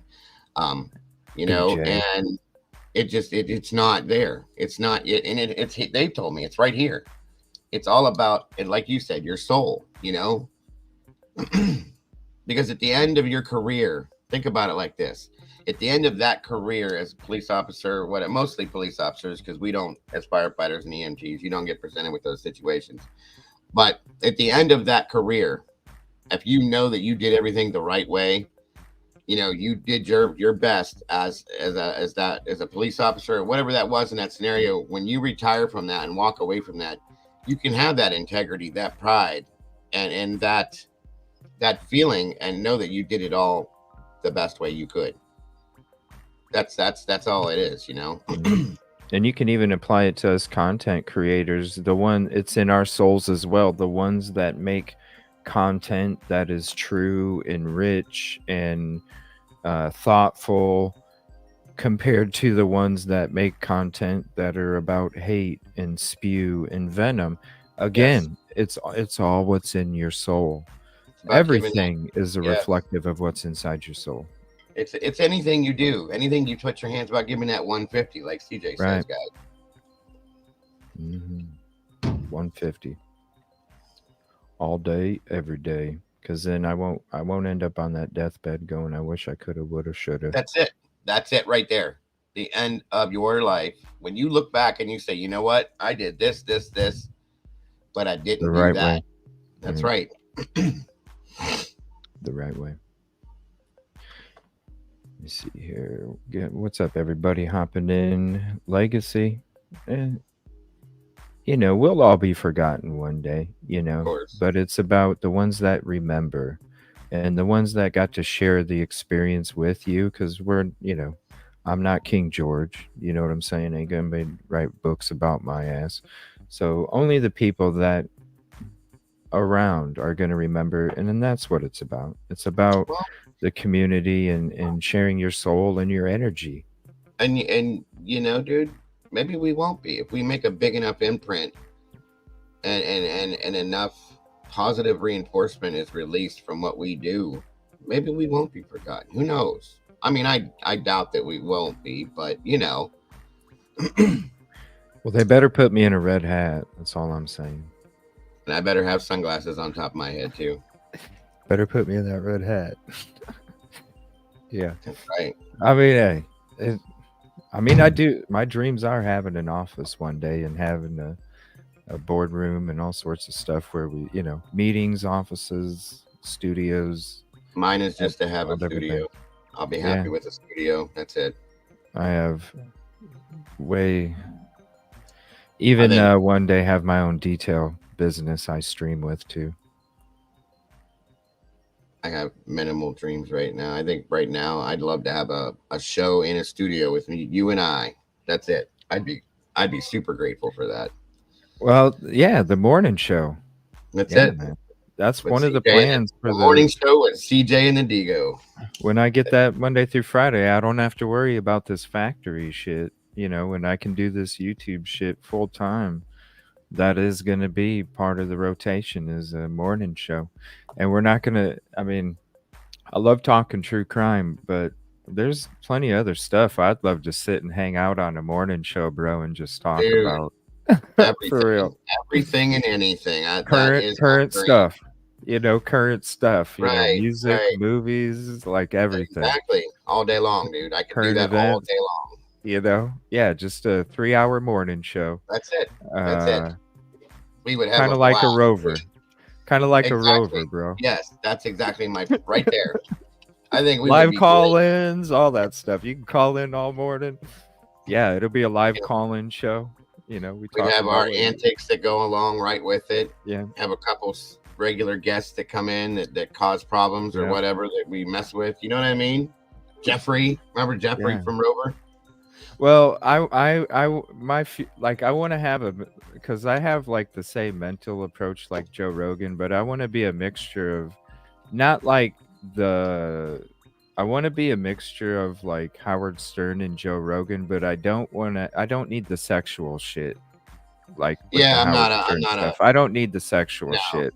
no. I'm talking like the comedy, Yes. the All you of know it. the crazy calls, you All know, of shit it. like that, you know, just the funny shit, the comedy, but I none think of the I don't need the sexual shit. I think that we could definitely make that something like dude. I just need the Everybody. opportunity, man. I just need it. So it's CJ, the once- morning show with CJ and the Dago. I think that's great, dude. I would love it. yeah, 3 hours, 8 to 11 Eastern. You know, every morning 8 to 11 Eastern, and We could take the talk. show on the road every now and again. Hell Yeah, yeah. man. Yeah, like it's whatever. It's just your morning hangout, That's coffee it. and comedy. Coffee and comedy. Absolutely. Absolutely. No, I'm saying like the comedy from Howard Stern. That's about it. None of the other Yeah, shit. the banter where him and Robin I go back don't. and forth and some of the other I, stuff that he does. Yeah, the sexual shit, I I don't don't. want nothing to do with that dude. Nothing at all. Musical guests, Hell yeah. But no, the comedy, the fun about it. I don't want to be too serious on that show. I think we would Java I and think jokes. we Ooh. would be huge, bro. I think we'd be huge. Java and jokes. That's a good title. Oh yeah. Like that. Java and jokes. Yeah. I just like I'm telling you, like I still have like a couple weeks of PTO. But I'm telling you, like I've been loving it during the daytime, when I've been off for different things. It's just been a blessing being able to do it, some of it, It's just man, it's Mhm. I know what I could accomplish if I had the time if I had more than 15, 20 minutes a night Oh, I know to what I do could shit. accomplish. If I You had know? the financial backing to do it, I'd have done Yeah. it.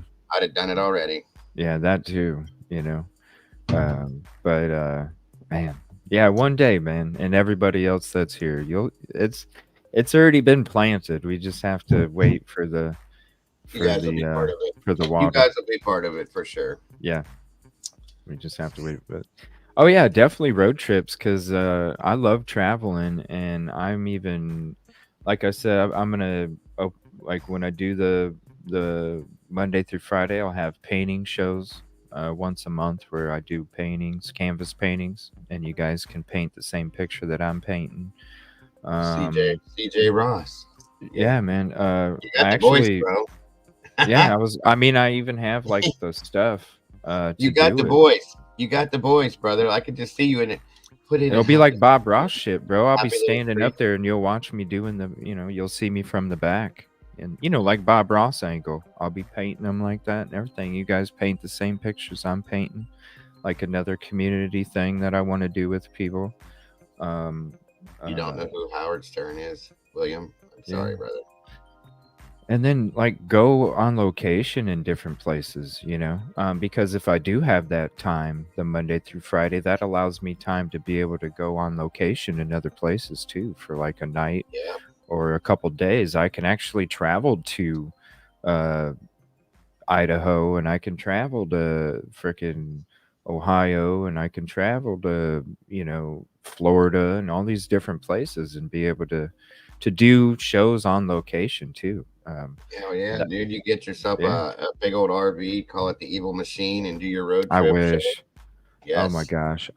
Seriously, I would love to live out of a freaking van that has a couch and a couch Mhm. and a fucking that you can turn into a bed, and it's got a coffee table in it with a couple swing chairs on it, and just a party in the back kind of thing.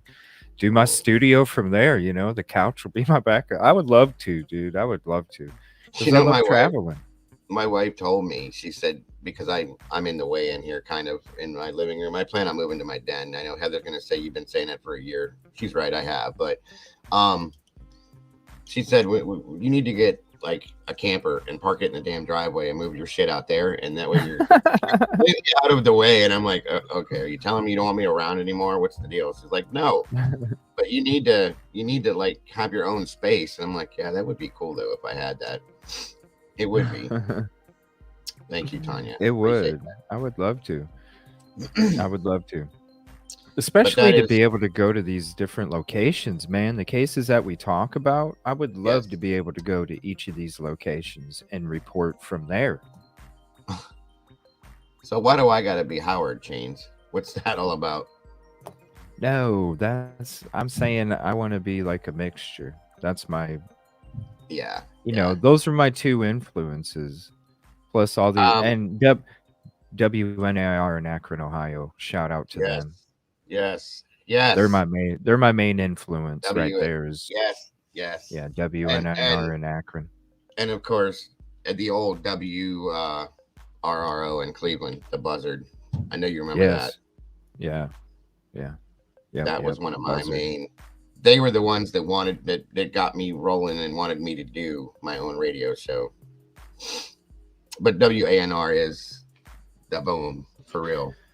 I need to call in WNIR one of these times and do it on a stream. Maybe I'll.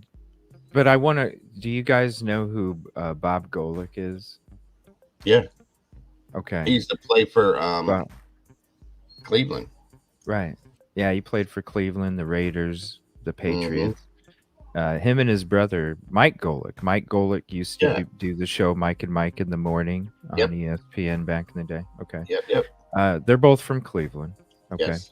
And Bob Golick has been working for, shout out Bob Golick. You don't know who the fuck I am, but I want to have him on sometime, seriously. And I'm gonna ask him sometime. He's great. Yeah, he's been working for WNIR radio in Akron for like probably 6 years, somewhere around there. Mm-hmm. And I've never called into his show, but I always listen to his show. If there's nothing on YouTube, I listen to it at work. He's on from 4 o'clock to 7 or 8 o'clock at night. So I'll usually listen to him when I'm like at home doing something or whatever. I'm always listening to Bob Golick, and I thought about calling in to Bob Golick on a live stream sometime and like having a conversation with him and just telling him and the station how much I appreciate the inspiration that they gave me. And DJ I don't know, Catalano said that they sat on a plane next to him. who's that? Used to DJ work at Catalano. Gold's Gym. Bob and Greg. Yeah. Oh, okay. Good stuff, BJ. Good stuff. Yeah, and he's a really cool guy, and he's got the same approach as we all do. And I know they don't talk true crime, but I don't know. I just want to reach out to him and chat with him sometime because I mean the dude was cool too. Remember Saved by the Bell, the college years? He was on there too. Yes, remember? he was. Yes. He was on Saved by the Bell too, with his mullet. With his mullet. Oh, dude, yeah. Yep. Yeah, it would be awesome. Business in the Sports front, guy. party in the back. He's so cool though. Yeah. And Mike Golick, Mike and Mike in the Morning, definitely. I don't know, just there's so many inspirations, and it's just so cool to think about it. But yeah, man, the local stations. They are Some great RVs are sick. around here. I mean, Mhm. it's. I know that Rover, he's all over the place now. Somebody said something about wanting JLR's email. I think it's. I don't know what his email is. I used to have it.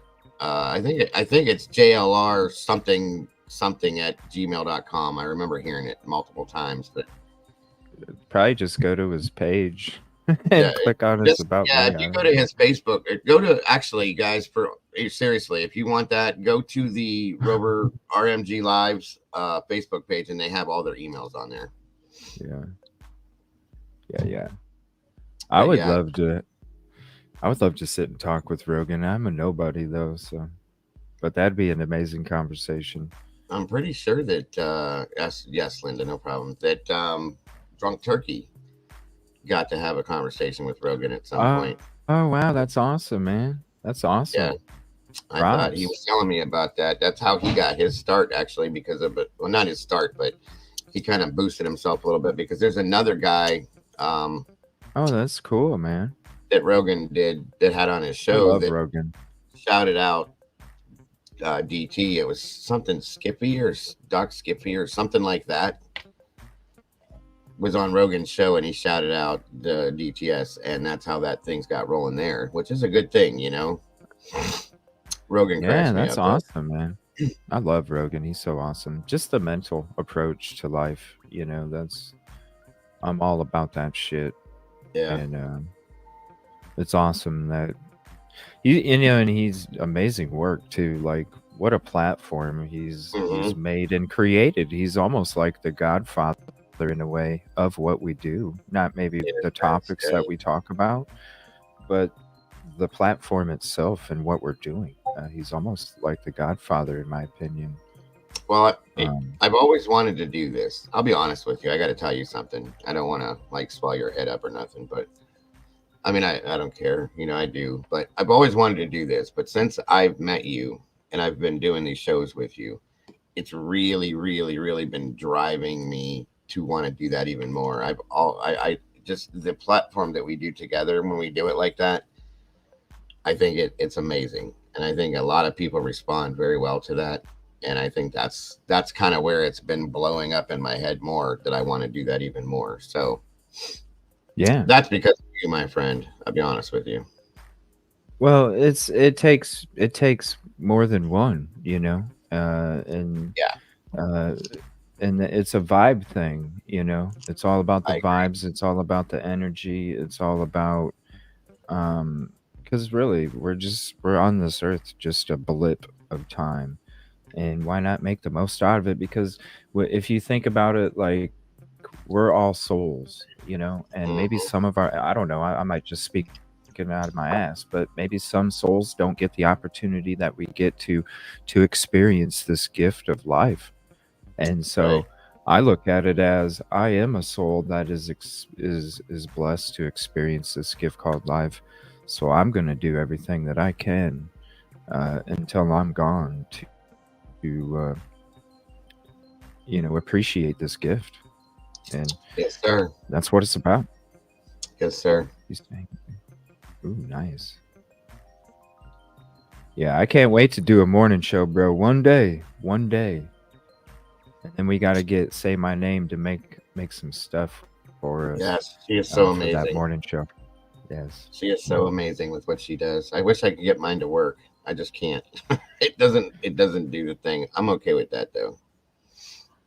Would I do politics? I don't know. As I've like kind of like gone into a lot of this stuff and seen the stuff that takes place, I've thought in the last couple months recently about maybe looking into possibly running into some kind of some kind of local thing, because I feel like uh I don't know, I see a lot of the fucked up shit that goes on, Yes, and I don't know. it needs to be I spoken am on. one of those people that will stand up, Yes, yes, yes, yes. regardless. I know I it's not a agree. good I mixture, agree. but somebody's got to do it. Well, I mean, And and if you do like, you see these morning shows, they'll talk about little stints on political things and issues, and if you got local governmental things going on, it needs spoken on, folks. It does. That's the problem. If we just let things be what they are, they'll keep happening and they keep getting worse. You have to speak out on those things. You have to let it be known. So it can be no, sticky. yeah, Go ahead. I'm not gonna do a politics show. I'm not interested No, in a politics show. I no. wouldn't do that. I'm saying in personal life, if I was gonna do something with politics, recently I've thought about maybe venturing in the future of some kind of local politics where I can make a difference for the community that I'm currently living in, and then whatever. But it starts with here first, and then goes outward. Uh, that's the only way you can do it. So yeah, that's no, I would never do a politics show though. That's not you're Not talking strictly, about a different vibe. yeah, not strictly politics. No, not at all. Yeah, a Um, different vibe. no Rush Limbaugh crap like that. I don't. No, That's a completely no, different vibe, right? no. But throwing it out there, if you got a morning show and you want to throw out a couple of things that are in the news here and there to talk about, sure, that makes sense. But no, I do not agree with that strictly political thing. The local level definitely is for sure. People got to know. Yeah, and honestly, maybe you guys wouldn't even know. I wouldn't even be putting it like in the show, but You I don't do know. know, There's just the shit that goes on is just ridiculous. So right? You do know that we could get a music license with this on YouTube and do it that way too. You know that, right? what do you mean? like there is a channel right now. It's called Midnight Radio. Yeah. I watch him occasionally, but he put in, I believe he took donations through his community and paid for through YouTube a music license to where he can play music like a regular radio show. And for real? Yeah, I didn't know that you could actually do that out here, and he'll play certain hours of the day. I believe they play music throughout his channel, and he does news radio and stuff, basically some of the shit that like what we do, you know what I mean? But he has music too, so it's weird. It's like a 24-hour radio station where if I'm not doing a radio station at the microphone, I can play music for the next 10 hours of the channel. Yes. Ooh. And we could throw a whole sports thing in there, of course, because I love sports. You can do everything. You can do anything. How much is that? I don't know. I started to look into it, and then something came about, and I didn't get a chance to. Sorry. Man, that's a good idea. Stream 24 hours a day. Just do a show at certain times. I never thought of that.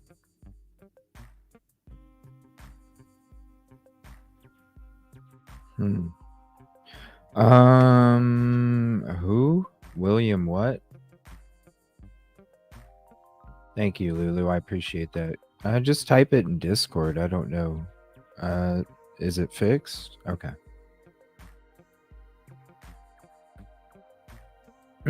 Thank you, guys. Sorry about that, William. Let me see here.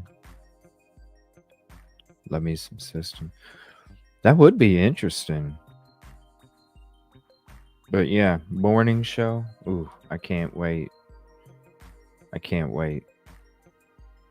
That'd be great. Monday through Friday, 8 a.m. to 11 a.m. Eastern. Java and jokes.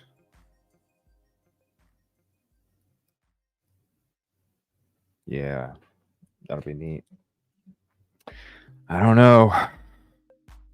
It's it's a huge jump, and it definitely would take. Thank you, Jinx. Appreciate that. Hold on 1 second, buddy. I gotta do something real fast. I'll be here. Oh, you're good. Well, let me. I'm gonna switch back to this Karen stuff here, real quick, and because I don't know. I don't know much about. So it just looks like he was at a party. They intentionally created another company to not have a driver interviewed. And then let's go to this one. And then that's where we're at. What support for this lady, though? This is crazy. What's up, Phantasmic? And the defense is going to make these same accusations that you're making, that obviously we have no idea what the truth is. And hopefully everything comes out inside the courtroom and the jury tells us eventually. So you have no personal connection to Karen Reed? No, I didn't know who she was before this. I mean, I briefly saw it in the news when it happened last year and didn't pursue it. I thought it was a horrible tragedy when it happened, like a horrible accident. I think a lot of people assume that. And then what really caught my attention was a court filing in April about the Google search. Like that was what caught my attention. And I looked into it and I read Alan Jackson's 94-page affidavit accompanied by Richard Forensic, what his exact title is, Richard Green. He's basically a data nerd. He looks through your phone, finds things you deleted. I read it all, and every page I said, this can't be happening. How is this real? And I assumed, like, they have a woman Googling at 2:27 in the morning who was inside that house, how long to die in cold, claiming that John O'Keefe never came in that house. So why would you Google that if you thought John O'Keefe was home in his bed, right? So when I saw that, I'm like, well, this is game over. Obviously, they have to drop the charges. This isn't, you trust the institutions, right? Like the district attorney's office can't be unethical and corrupt. They know this is beyond reasonable doubt. This. Like, because, you're coming out and protesting, right? And you're organizing all these folks coming down there, making a lot of noise locally, challenging people, getting in their faces, et cetera, coming in and out of the courtroom. Have you always been skeptical of police? Is that where sort of you come from? You question the police as sort of a social activist? No, I mean, if you look back on, older stories I've written, I'm a right-wing guy. Like I'm a law and order guy. I'm a back the blue guy historically. During the BLM riots in 2020, we were very pro-police during that whole thing and didn't think that all police were like Derek Chauvin and just wanted to, and so to have this happen, it feels like a betrayal of the trust that you put in these institutions, to have the cowardly, and that's what they are, the cowards of Canton, the cowardly Canton police, who first got to that scene at 6 a.m. and did not find a single piece of taillight or a shoe. And then 12 hours later, when the state police took over. It's reminded me right now, and we're only 14 minutes into this 40-minute video, it's reminded me right now of Stephen Smith in South Carolina. And it's a shame that I couldn't have. That was the trip I was going to be trying to surprise everybody with when I got to South Carolina, is I was going to head to where Stephen Smith. I was going to try and meet up with Susanna Andrews. She told me to let her know when I came through and we would meet up. And unfortunately, the car repairs took all that extra time. But I'm going to be trying to, that was one of the reasons why I was making the trip. I was just going to surprise you guys. But I do plan on making the trip down there at some point, because it is a case that I covered a lot. And I would like to go pay my respects as well in person.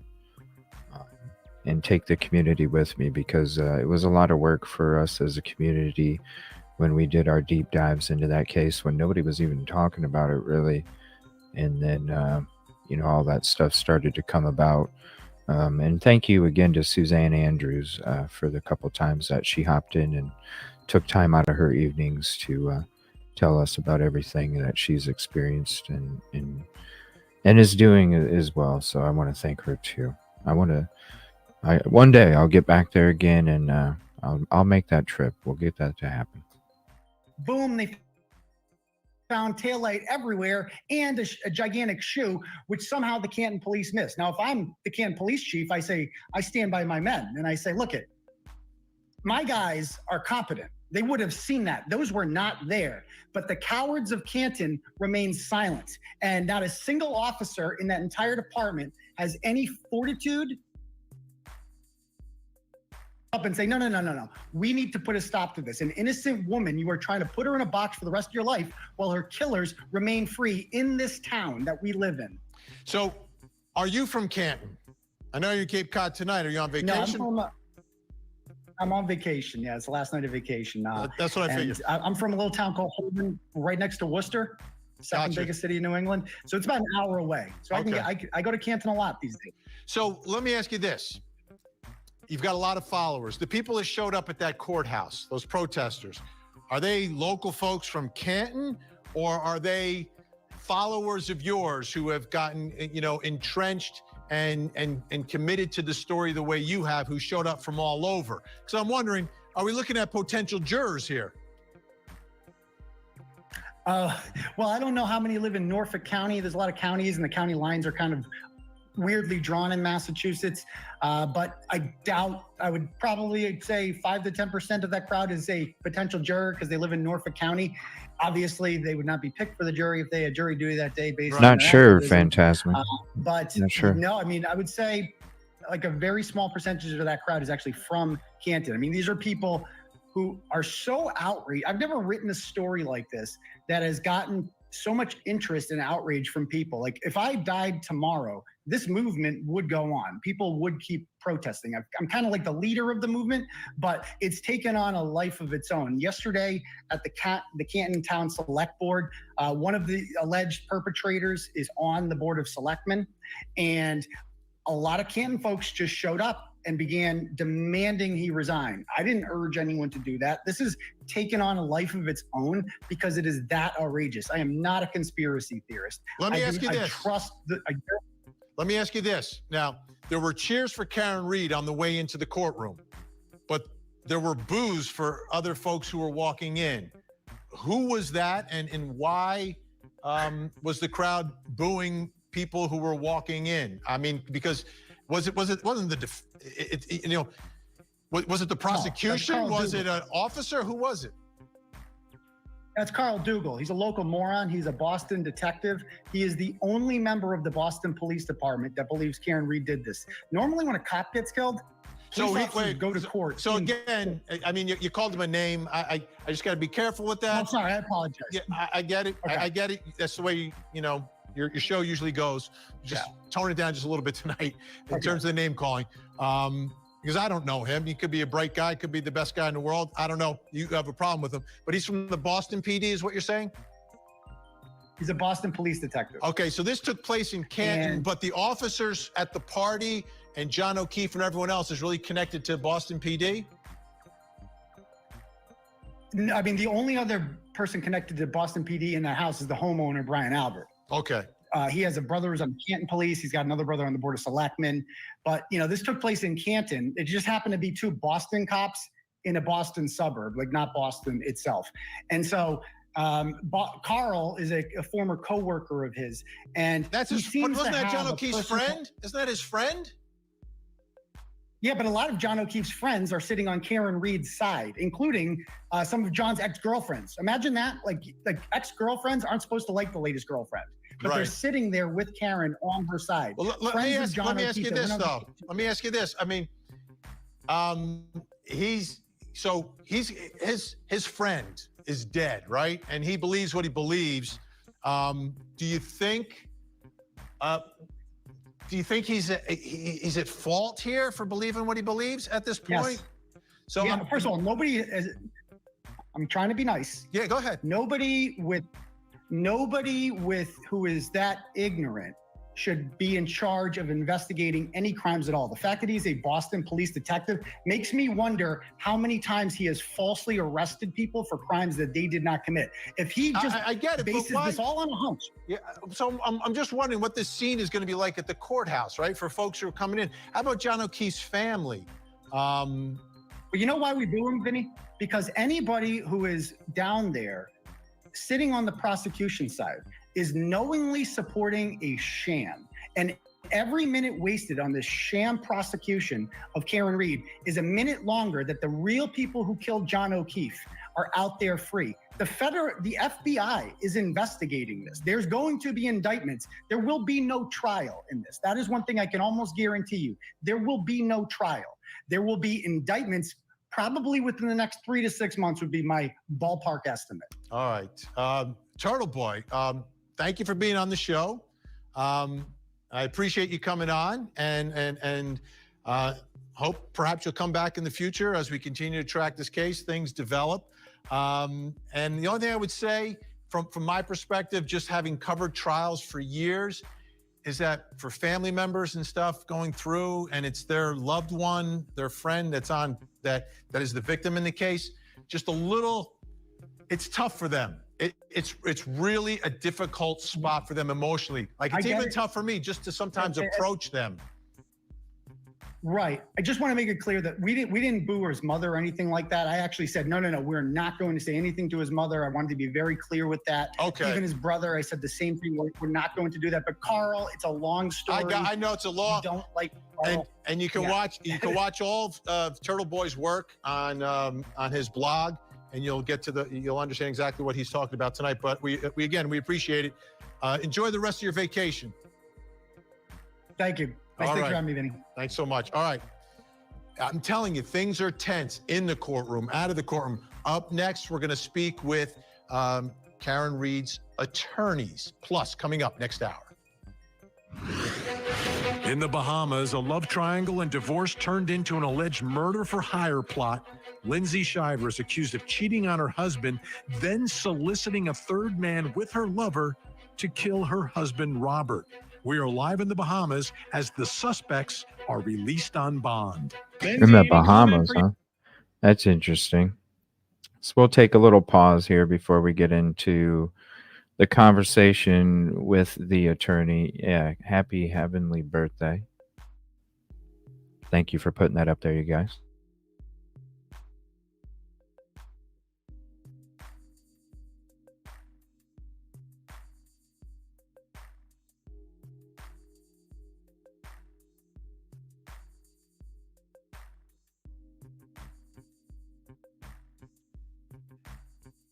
Good afternoon, Eve. How are you? Everybody that's hopping in, appreciate you. Cold Truth, what's up?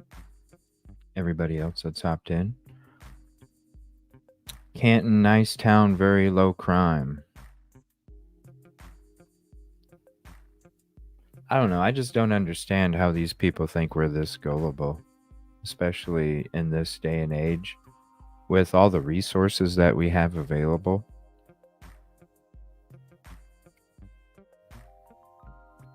What's up, Caroline? Yes, he is doing a lot better. Yeah, he had to take a break for a minute.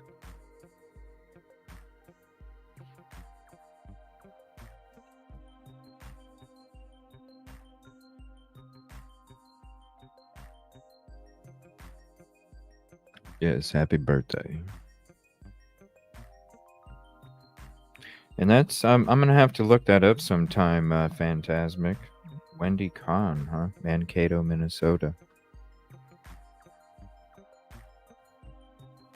There's if you're in Tampa Bay, look up Tanya Whip, WHIPP. They need volunteers to help search. Tampa Bay, by the Winter Haven area. They need volunteers. We covered that in the after the first video of the show. We went into that. Oh yeah, grilling sounds so good. What's up, Nikki? Yeah, grilling sounds so good. So yeah, it reminds me of the Stephen Smith case when it comes to the cover-up corruption type shit, you know? Hit and run. But it wasn't. But was it? I don't know. So Turtle, whatever his name was, that was an interesting interview. I don't know how much to take from that. Maybe just a little bit. But I'm sure the attorney conversation, we're a little over halfway through. I'm sure the attorney conversation is going to be a little different when it comes to this. So we're going to check out what they have to say. Central on Court TV. On Court TV. Oh, that morning show, one day. So there's a cover-up, and so who's leading the cover-up? Your guess is as good as mine. That's what we're trying to figure out. That's exactly what we're trying to figure out. The Massachusetts, well, certainly the Massachusetts State Police is involved. There are people that were in that house that are involved. Brian Albert is involved. Jennifer McCabe is involved. The rest of the folks that were in that house, there's some level of involvement by every one of them. So you have a Boston police officer who's found dead on the lawn of a Boston police officer's home. Why was there no search warrant done of that home? Why was there no search for forensic evidence that he entered that home? That would have been done if it were you or me who owned that home. The dog has been gotten rid of. Got rid of the evidence in the basement. Got rid of the house, the crime scene itself. Your Honor, I would submit to the court that evidence is literally being destroyed right under our nose. It makes no sense to me. I think it's going to make no sense to a jury. And I've been saying this from the first time we covered this story, that this defense is extremely aggressive, very competent, and it continues. It absolutely continues. Let me bring in our guest joining us in Boston, Massachusetts. Karen Reed's defense attorney, David Yannetti, is with us. Also joining us, he's on the other coast in Los Angeles, California. High-profile attorney. You've seen him many times on Court TV, co-counsel for Karen Reed, Alan Jackson. Alan, great to see you again. Great to see you, David, tonight. Let's begin here with something that I'm going to actually say Turtle Boy told us in the prior segment about this snowplow driver David, how significant is this? Have you spoken to the snowplow driver? And is this the key witness for the defense? Well, I would say it's one of the key witnesses for the defense. This is no less than bombshell evidence, Vinny.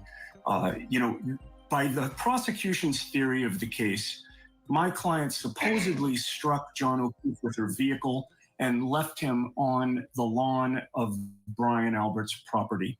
That would have been at 12:30 a.m. So when the snowplow driver went by to make a pass at 2:30 a.m., when he's checking the sides of the roads to make sure there's nobody there, not even an animal there that he would potentially hit, and he confirms that no body was on that lawn, in our view, this is ball game over.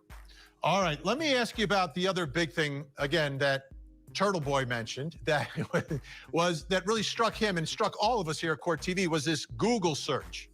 Now, is this going to be a battle inside the courtroom as to when this search was done about a body dying in the cold? Is the prosecution saying this is after the body is discovered, and you guys are saying before? Is this going to be a battle of the experts? What's the status of all this, Alan? Because to me, this is crucial, right? It is crucial, but to have a battle, you have to have two sides. There are no two sides to this. This doesn't come from us. This comes from Apple. The time of the search comes from Apple core data. In other words, it's not something that can be manipulated. It's not something that needs to be interpreted. It's something that just exists in the world as we know it. The Apple Cocoa core data indicates, or the core time indicates exactly what time that Google search occurred. That time was at 2:27 and 40 seconds in the morning on January 29th. That's 3.5 hours before John O'Keefe's body was found. Why is Jennifer McCabe, one of the parties that was inside the house that night, the sister-in-law of Brian Albert, why was she Google searching? How long does it take for a human body to die in the cold? That's a question that we have posed to the prosecution over and over and over. And the Commonwealth doesn't have an answer for it. So they simply say, oh, well, we think maybe they got the time wrong. Except we didn't come up with the time. And we're using data from Celebrite, which is the exact same program that the prosecution relies on. Massachusetts prosecutors across the state and prosecutors across the country have relied on for not just years, for decades, to establish guilt and in some cases to establish that the defense uses to establish innocence. It's unfathomable that the prosecution would take the position, well, that timestamp is not right. We know it's right, and that also, to echo what David said, that is another aspect of this case that establishes this game is over. We know what happened inside the house. We just don't know who struck the fatal blow. And the prosecution, it doesn't seem to want to get to the bottom of it. We're trying to. All right, let's get to the shattered taillight. As Alan was speaking, David, we were watching video, and that's Karen Reed's car, right? And what's the significance of this video? And is this where the taillight was actually shattered from your perspective, not during the murder of John O'Keefe? Yes, there's no doubt that's when the taillight was shattered. And by the way, that's at 5 in the morning, 4.5 hours after it was supposedly shattered the night before.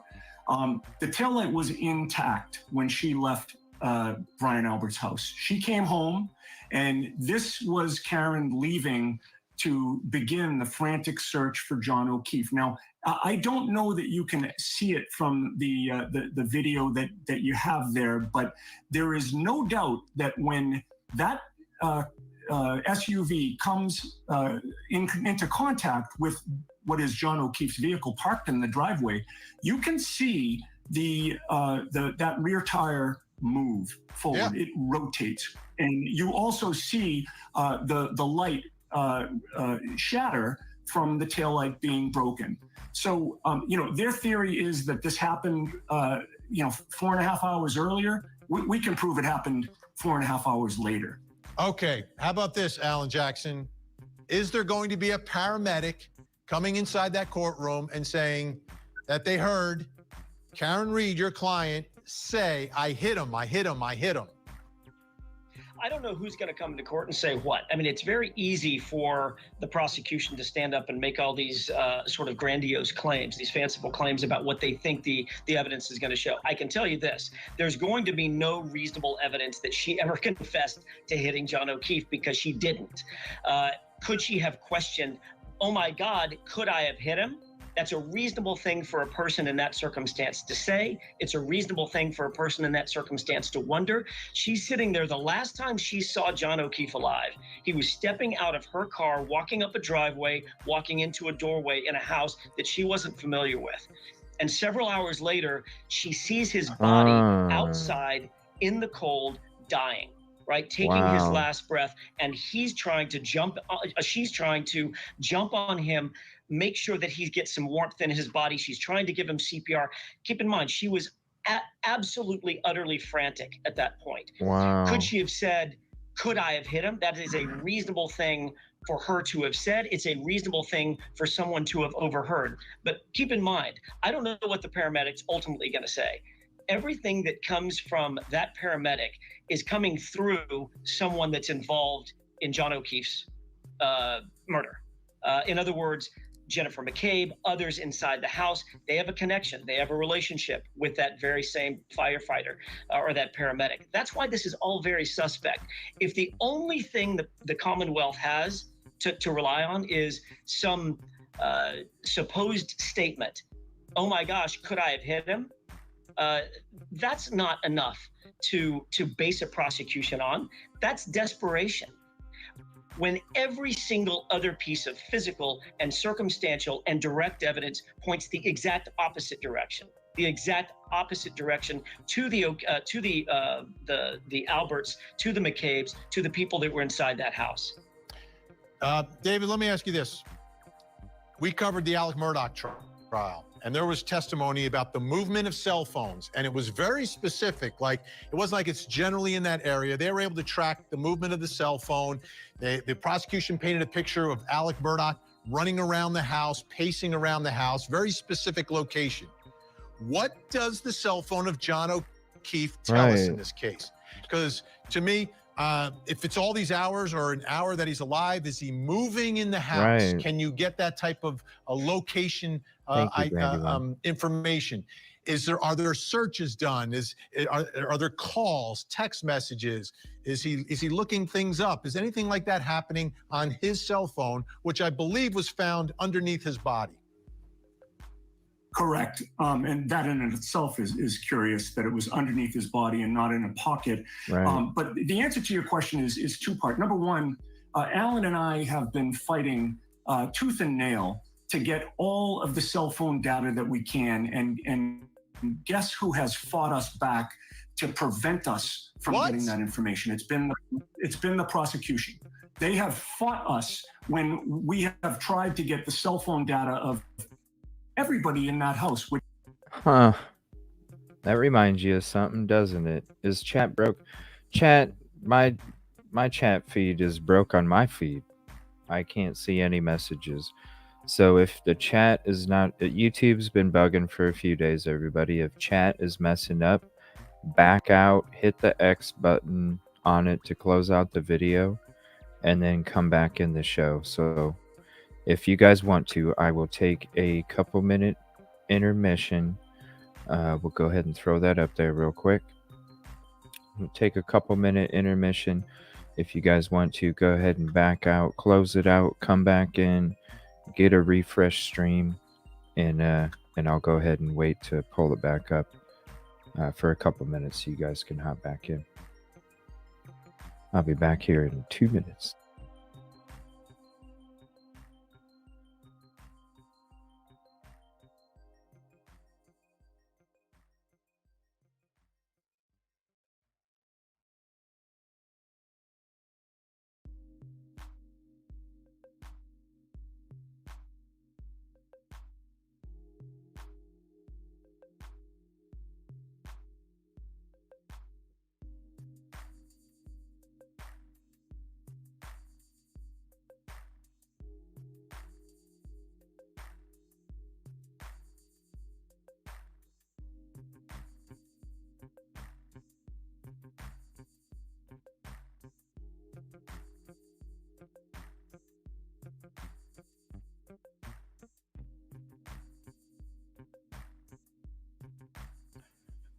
Again, everybody, chat is frozen for some individuals, so we'll be taking a couple minute intermission. Go ahead, back out, close the video, come back in, and you'll be all refreshed.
All right. Hopefully that works. Let me switch the music and we will get it going again.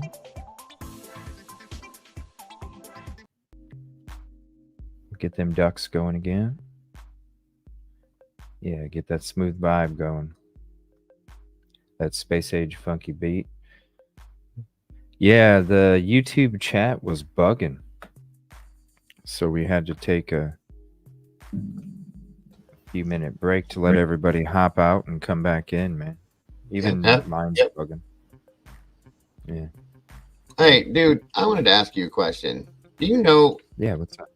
I mean, not that I know it's gonna, not to jump off subject. It's just a real quick question. No. Do you remember hearing the name Philip in the involved in the Idaho situation? Philip.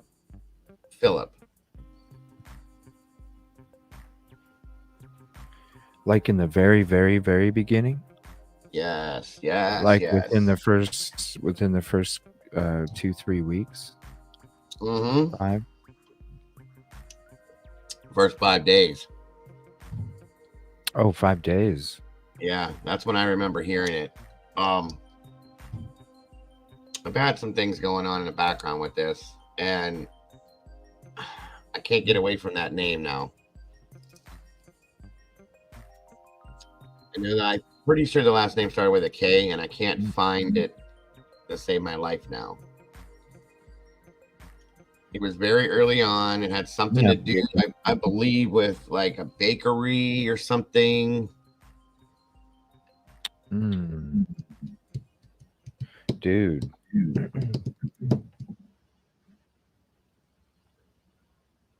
I can't, cat lady. I can't. I don't know what to Google. I can't find like. I'm gonna go through some of my old shows. I bet you, because I remember talking about some stuff. Right. And it's been brought back to my attention again. I have a feeling.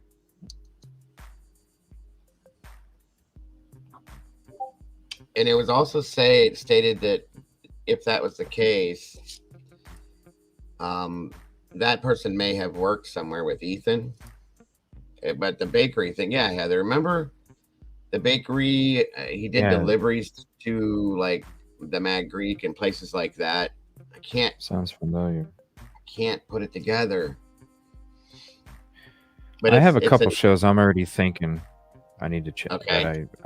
Yeah, there's a couple shows. I think November 26th or around there is what's popping in my head. Yeah, if you can find where this, I talked about something like that. please help me with this. I can't get this. Is driving me insane, bro. I can't get it out of my head. For some reason, 11/26 is popping in my head. There it is. Philip Koch. Shit. Thank you. Boom, boom, boom. Oh my God, you're an angel. Yes, You Kimberly. just saved Barrett. me about 9 hours of work. Thank you. For real. Thank you guys. That It would is have the took me name. about 9 hours. Yeah, thank you. What's up, Mystic Virgo? On the mic. Hopefully work's going good for you, buddy. What's up, Misha Girl? Let me check my email real quick. I know people were sending me emails here. Hold on. Good. Well, you guys are amazing. Thank you What's for up, that. Phantom 67? Moscow bread box. Boom. Oh, Mikey, do me a favor and start looking real quick. Pull him up and start digging on that if you wouldn't mind, bro. If you're not busy. I could not get it out of my head. It's been bugging me over the past 3 days. Damn it. Because here's the thing. Possible person interested, worked in a bakery, had a thick girlfriend. Okay, yeah. There's more to that story, Heather. There's more to that story, period. And it was let go. It was never really like looked into. Mystic Virgo, really. But that name has just been kind of sitting here. And it makes sense because if this person was possibly, I'm not trying to be weird, guys, I'm not trying to be conspiracy like, if there was any involvement from this dude supposedly fought with Ethan a couple different times, did not like Ethan. Okay. Thank you, Nessa. I am wonderful. Appreciate you. The psychic lady said she kept seeing bread and yes, that has been told to me too, that there's a couple different psychic people. That's not really my forte, but I've gotten emails about the two or three different psychics that have been mentioning what you just said, bakeries, bread, stuff like that. So I'm wondering. Yeah. It's time to go diving, folks. I don't know. I don't know either way about psychic stuff, but there's one that wants to talk to me too, and I'm gonna be hopefully talking No problem, this weekend. Mikey. I don't know. I just want to hear. I just want to explore. You know. Gotcha. You know, yes, sir. But we're gonna go looking on that. Turtle Boy live. See, the way this was brought to my attention is that this dude may have been friends with Koberger. Okay. No. So it is what it is. But I gotta do some looking and see what we can figure out, guys. That's what it's all about. What did you do? And Amber a year in 5 days, everybody. Don't forget. I can't wait until I unlock that, dude. It's gonna take a couple shifts, no lie. Not much to get not much to get the Charger Cruiser, but for the crime scene callouts, it's gonna take some good police work. It's gonna take some good police work. Right, Carolyn. I think if we do it together, man, we can accomplish a lot. I'll be honest with you, dude. I'm kind of excited about that part of that game, to be honest. Isn't it? It's kind of exciting to me. I didn't even know. I found out last night when I did my episode, and at the end of it, I saw what I was able to unlock, and I was like, "Are you serious?" Like, it couldn't be any better, man. It couldn't be any better. A good way for everybody they to need hang to, out. I love this game, dude, and they need to clean it up a bit, like get a little bit more you know. I know it's an indie game and all that, but like clean it up a little, get some of the bugs out. I'm sure that if it becomes super popular, which according to what I've been told, my sister or my daughter-in-law told me that they played games like that on TikTok a lot, I guess. So I didn't know that. So I guess we're doing something popular. If you have the PC, and this is a PC that, because right now I run everything off a laptop, which the processing is horrible. You know, I do need a desktop, and I'm like, everybody loves this game. I'd love to be able to work towards getting a PC that could run that. If anybody's familiar, LSPDFR. Same here. Right? Because that right there, you take the GTA and you take the modded version of it, which, I mean, come on, the possibilities are so crazy, and it's like completely unscripted live callouts every single day, night, whatever time it is. So that is my goal, to get a desktop where I could run that game and eventually move away from this one and actually go to LSPDFR, man. Oh, dude, I would be so stupid down for that one, for real. Right? Like, I love stuff like that, especially if it's that interactive. And fingers crossed, if my check it out, everybody. And I'm telling you guys right now, if my disability thing goes through and everything goes well, I'm buying a brand new like gaming system, like a very nice, expensive system that I can do stuff like that on. And guys, the quality of the live streams, everything, it's just going to be all out there, bro. I'm just telling you.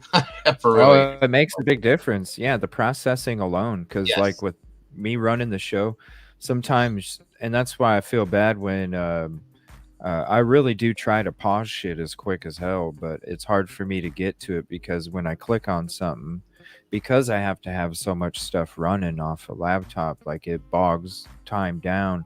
And it literally takes like 5 seconds sometimes just for a click to register. And so Yeah, and you know, it has. Somebody told me that StreamYard oh, has thank its. you, Kib Kitty. Oh, that's awesome, Kib. Thank you. Heather's a member now. That's awesome. Bernice. The StreamYard has its issues, but it also, if you have a better processor running it, I guess it supposedly cleans it up a lot. Well, I don't know. We'll see with that, but I hope. Oh, it does. It does, man, because you see some of these. I mean, you can tell, like a lot of these big YouTubers, they have the processing power because Right. They have the systems that are capable to do so. And, Yeah. you know, and that's just another hurdle, opportunity, whichever. It's a LSPDFR, it's a GTA 5. So we play Police Simulator, and I have a Police Simulator game that we play. And it's like live call outs where we're officers and we do live call outs in Brighton. It's a city. But the game, it's an indie game. It's an awesome game. It definitely needs support. But everybody knows GTA, and you basically take what you can do and even more. Like you can do so much more on the LSPDFR. But you have to have when you're talking GTA 5, the graphics, all the stuff that you need, the processing power and stuff, it takes an actual gaming setup in order to be able to not only stream it and play it at the same time. Build my own. That's the thing. I don't know shit about computers. I don't know nothing. I couldn't build shit when it came to a computer. I'd have to purchase one. So, but that's one of the things that's coming for the future. It's just that process. 20 minutes. Oh, thank you so much, Amy. I appreciate that. What's up? Tell it to L. And there's another video I'm going to share with you guys too. After this, I want to say thank you to Heavy Metal Rehab. This is what's currently going on with this case. And then thank you, Heavy Metal. She sent me a video that is the backstory of it. So I'm going to share that with you guys as well. Let me see here.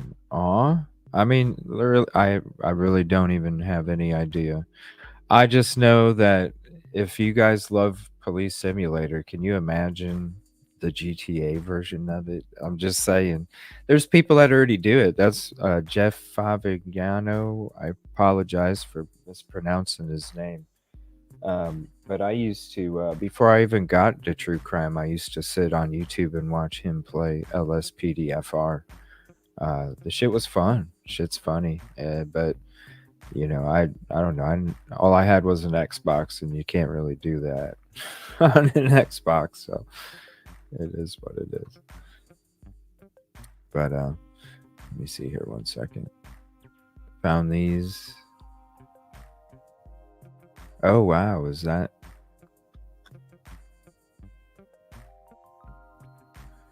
A PC that can play LSPDFR.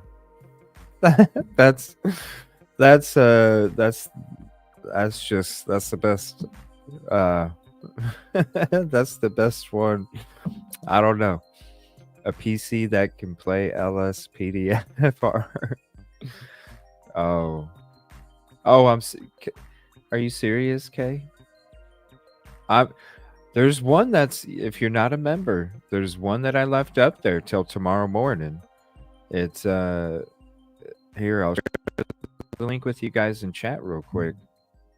I won't play it, but I'll share the link in chat for you guys real quick, and you can.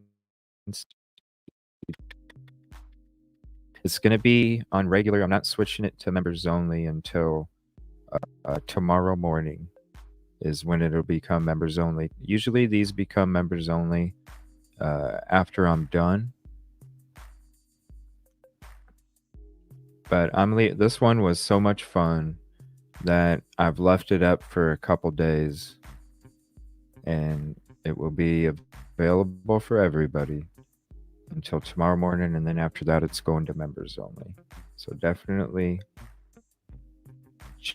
check it out if you have some time.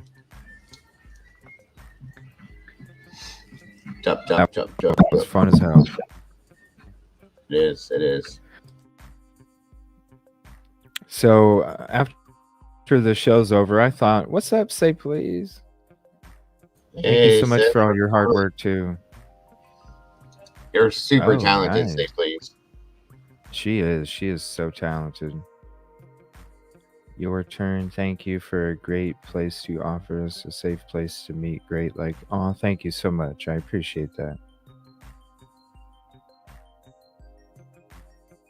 Yeah, definitely go check out that episode.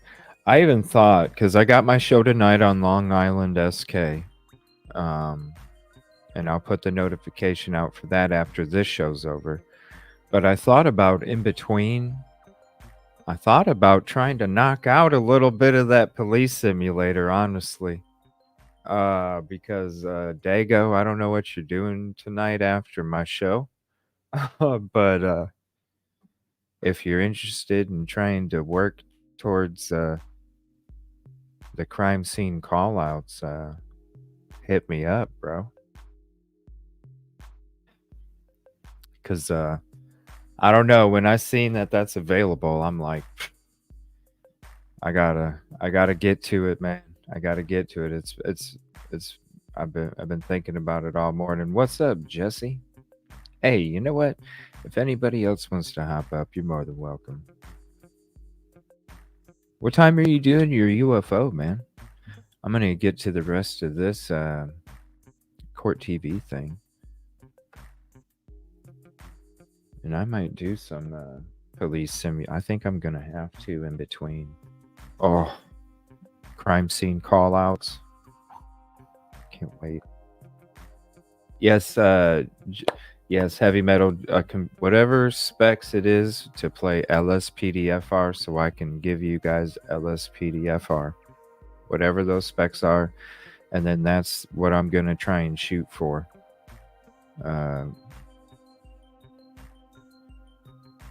For real. Thank you for the super chat, William. Looking to boon. I mean, I definitely would. I just don't know. All I know, that's all I can say is specs that can play. All I'd like to do, if I can play LSPDFR for you guys, then I know that I can run my stream off of it. You know what I'm saying? I know I can't do LSPDFR on this laptop, but I can run the stream off of it, so it's a bonus. So if I can play the game, I already know I can run the show, and that's all I care about is giving you guys the game and doing the show for you guys. That's it. I hate to do this because I'm having a good old time, buddy, but I got to jump out of here because it's time to go talk about UFOs, man. Yes, sir. Today is Alien Day. We should do a members only stream together sometime where we talk about UFOs one night, man. Oh yeah, bro, I'm down. Like on a Saturday night or something. We talk UFOs, take live calls, open panels. Yes. Interesting. Speaking of live weekend calls, after this, would you be open for that? What's Saturday that, after? Yeah, the Saturday after tomorrow night. Tomorrow night I'm doing Sigma Chi. If you're not busy, you're more than welcome to. Yeah, I want to be there for that. And yeah, we could do something next weekend probably. Yeah. Treat it like a radio show. Let's treat it like a radio show, bro. Let's do it. I'm down. Treat it like a radio show. I'll come up with a background for it. We'll get something funky for it. Yeah, I've done UFOs. I'm actually, because Higher Ground joined the show a long time ago, and that's a members only. If you're on a members only, go back to a couple months ago, look for the episode we talked about UFOs, because I am going to be playing that conversation again for our UFO episode. Just wait. Speaking of, have you seen or heard from Higher Ground?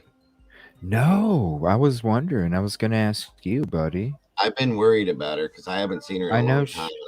I don't know what's going I know she was taking a few week break because I think she said she was moving Oh, or okay. somebody was moving or something. So I imagine it has to do maybe I don't know. Oh, well, I hope she's okay. I haven't seen her here or there. Yeah, Is I'll there go any through way? my emails and see, and I'll look or I'll just type it in. I can just type in the Yeah, name and it'll pop up. right. Yeah, I'll reach out. Yeah, Well, if I you was happen gonna to see ask her, hear you. from her, let her know I'm worried about her. I'd love to see her. Yeah, I was gonna ask you. She's such a True great crime person. trivia. Yeah. We're gonna start doing that too, both of us together or something. Mm, That true crime trivia thing. I'd love to do that. Seriously. yeah, I do have a program. Let me show you guys real quick. It's something that I continue to pay for, and I keep trying to test it, and it doesn't ever work. But let me try something real quick. We'll we'll get. Let me try this real quick, because this is a custom. Let me see. This is a. Maybe I signed in with this. This is one of those. It's triviamaker.com. And it's one of those custom. What? Oh, I can't sign in. I guess I gotta wait.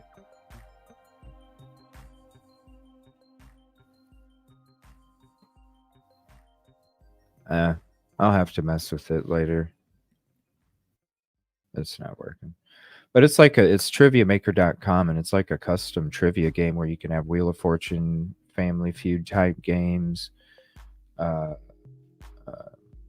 Jeopardy type, things like that. And it can all be customized for different answers. That would be cool. And you can join with your phone. You can become a contestant with your phone. Thank you, Brian, for the $2 super sticker. Unfortunately, my YouTube feed chat is broke and I can't see your animation, but I want to say thank you, Brian. I appreciate you very much. And you're quite the character.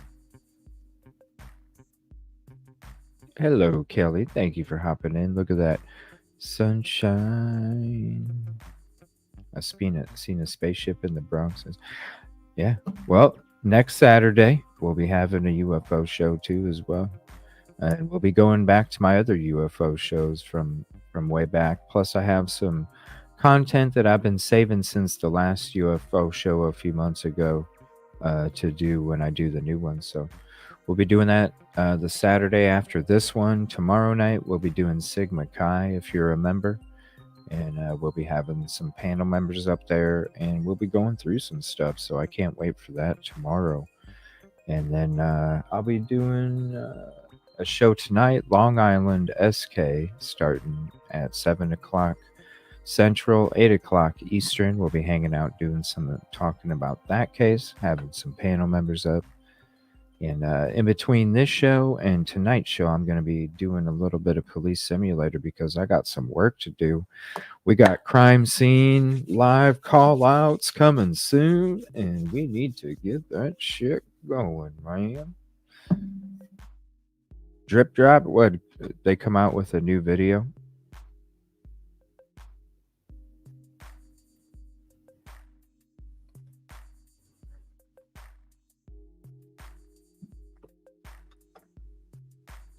Let me see. Karen Reed's attorney. So there's only about 8 minutes left. So I'll finish this up. I will share the link of the other video that Heavy Metal Rehab sent me. I highly suggest you check it out. It's the backstory of it. We will check it out in another episode because we will be talking about this one as well. There's some other videos that I do have saved from today and yesterday and a couple weeks ago for this case that we will get into on the next episode as well. So it'll probably be like maybe Sunday morning or something if I do a short true crime show where I kind of cover some of these other things, finishing up on Long Island, doing some of this case, and getting prepared for the new week coming up.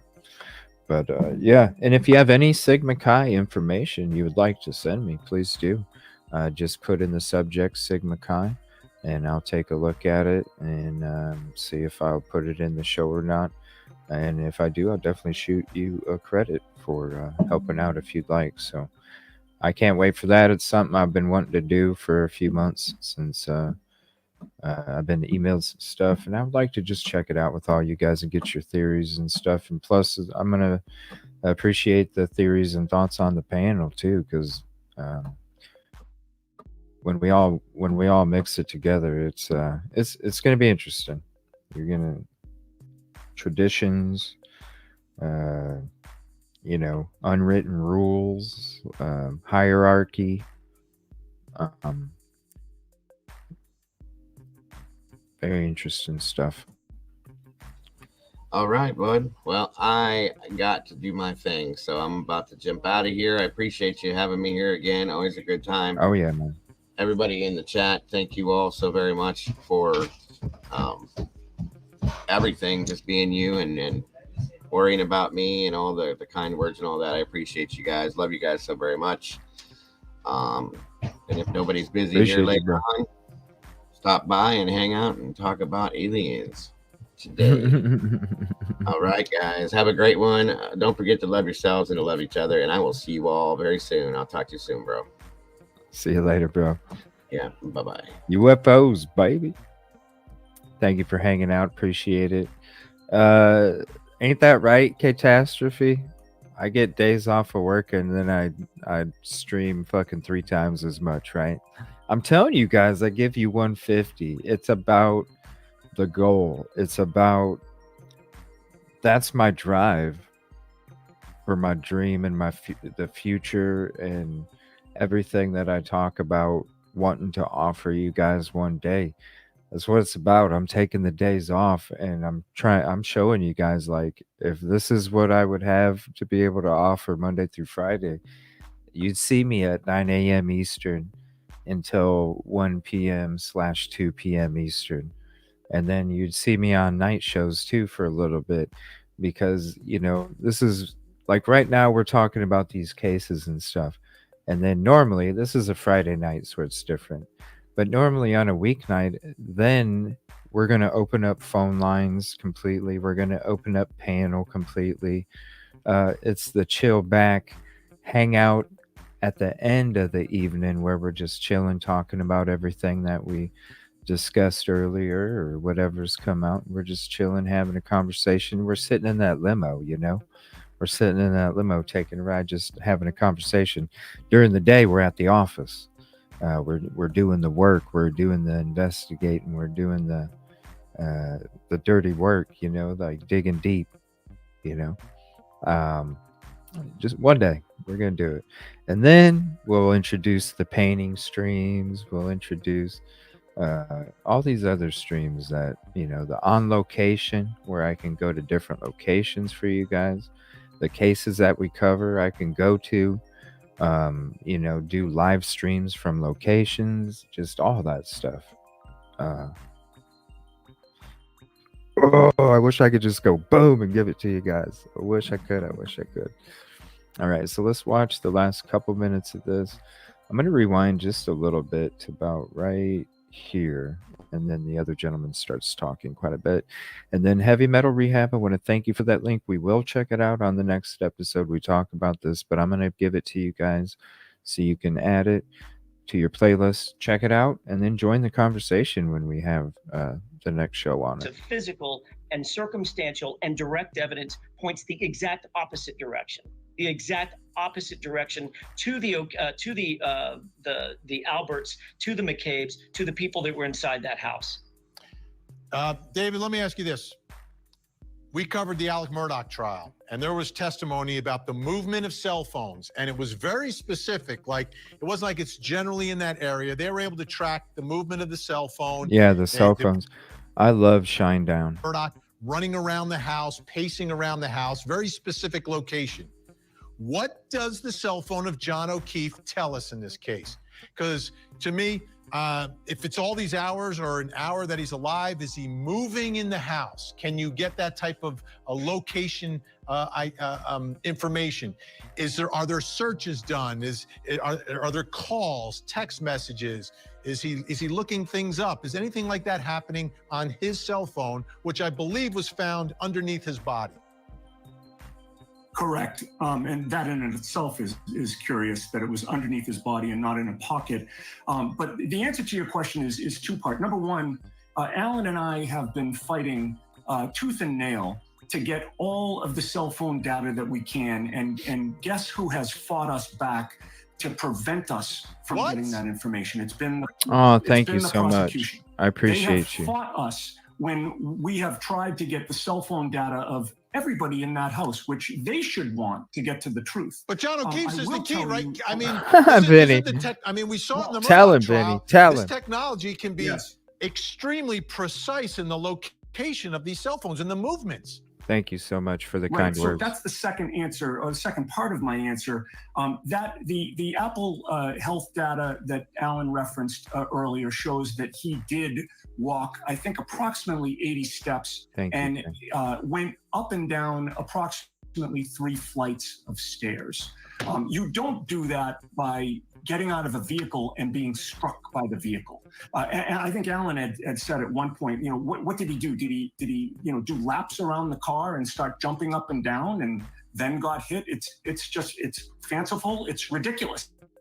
We know he went in that house. And it's just the tip of the iceberg. I mean, there was a witness that saw Karen alone in the vehicle with her hands 10 and 2 on the wheel, and nobody else was around her. This prosecution is a walking zombie. It's dead. The DA's office just doesn't know it yet, or they refuse. It is to acknowledge crazy. it. And Vinny, it's important to understand, if I could just dovetail onto David's point. We have about 30 seconds. That's all. I'm sorry. I can do it in 15. The prosecution's entire theory is John O'Keefe stepped out of the passenger He's like, side of the vehicle. boom. He was hit and he was disabled. Done. There would be no movement from his cell phone. You're exactly right. The Apple Health data is extraordinarily precise. It shows him taking 88 steps. It also shows him going up and down 3 flights of stairs at the 3-story house, and then taking 30 steps after that at 12:31 a.m. At or after 12:31 a.m. If he stepped out of the car and was hit, the Apple Health data would show absolutely nothing whatsoever. When the prosecution is asked by David and myself, explain that, they simply say, we have no explanation. All right. It can't be relied on. Every time they don't like an answer, they say it can't be relied on. Alan Jackson, David Unetti, I mean, know yeah, you're that's super busy. true. We really appreciate your time tonight, giving us much more insight into this case. And hopefully we'll speak again. It's an important case, Vinny. Thanks Thanks so for much. the time. Absolutely. All right. Whew. Up next, folks, we're gonna get an independent opinion on all of this. We're gonna bring in one of Massachusetts' finest attorneys and legal minds. All right, they're gonna take a small break, but I'm just gonna let this play through. So I'm gonna talk to you while they what's up? Maybe we could add an art in come on, move up, StreamYard. Come on, StreamYard, an art chart on Discord. Once I'm able to, like, it's oh my gosh, even like keeping up with messages, I wish I had. It's hard, like, let me see. This weekend, okay? Hold on, let me pause this. This weekend, somebody do me a favor. Somebody do me a favor. If you know how to do that stuff, reach out to me, please. If you can, the best is on Discord or Twitter, because my emails are just crazy with people sending me information. But for like the personal stuff, scheduling a meeting or something, definitely hit me up on Twitter or Discord. There's my Discord. There's my Twitter. And if we can do like a voice chat on there and you can kind of walk me through that. I'll definitely like to do just a couple things like that. So if you can, just reach out to me. Um, I'll have some time this weekend that I can do something like that. Normally it's just hard with the 15 to 20 minutes, and that's all I got. But I do got some time off like today. So, but this weekend for sure, because I'm gonna try and knock out some of this police simulator so I can get to these live call outs too today. Oh yeah, trust me, it's right here, Tanya. It's all since the first day I made it. It's right here. Ever since I was a little kid listening to radio and talk shows and all that stuff, it's always been something uh, that I've always had a passion for. And I just, there was always school or something like that, uh, was the hurdle. And now with technology and opportunities, I don't have to go to school. Um, I ever you can go to my first show, and that's why the first show, and you can see the first to now, it's like complete difference because you're seeing you could literally start from the first show of this show and every day see me trying to make to be better than the day before, like every single day. And you could literally watch me bloom or blossom from the first show, how I was so green to everything, and then you can watch me progress from beginning up until today.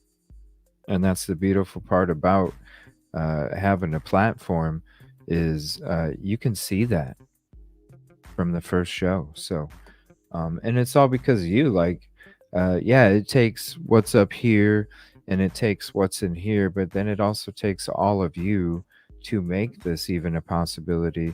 Because how can we even have these conversations if I didn't have you guys? You know, it would be my opinion. I wouldn't even be exploring other thoughts because really, you guys are what bring the other thoughts, and I wouldn't even be able to do the show or do the show like I am, or it, or even be better than I was, because then where's my motivation if I'm talking to myself? I mean, I already have my own motivation, but when I'm talking to you, then you just add to my motivation. And so it takes everybody. So please, if you guys want to, if you know how to do something like that, reach out to me. I was green. Well, I mean, when it comes to, obviously the soul's always been there, the mind's always been there, in the thought process, as in running a show and being on a microphone and a camera. Like, I wasn't, I didn't even really care to be on camera, honestly. I was just more about having a microphone and that's it. But I thought, well, you know what? People want to get to know you, so why not be on a camera too? Why not?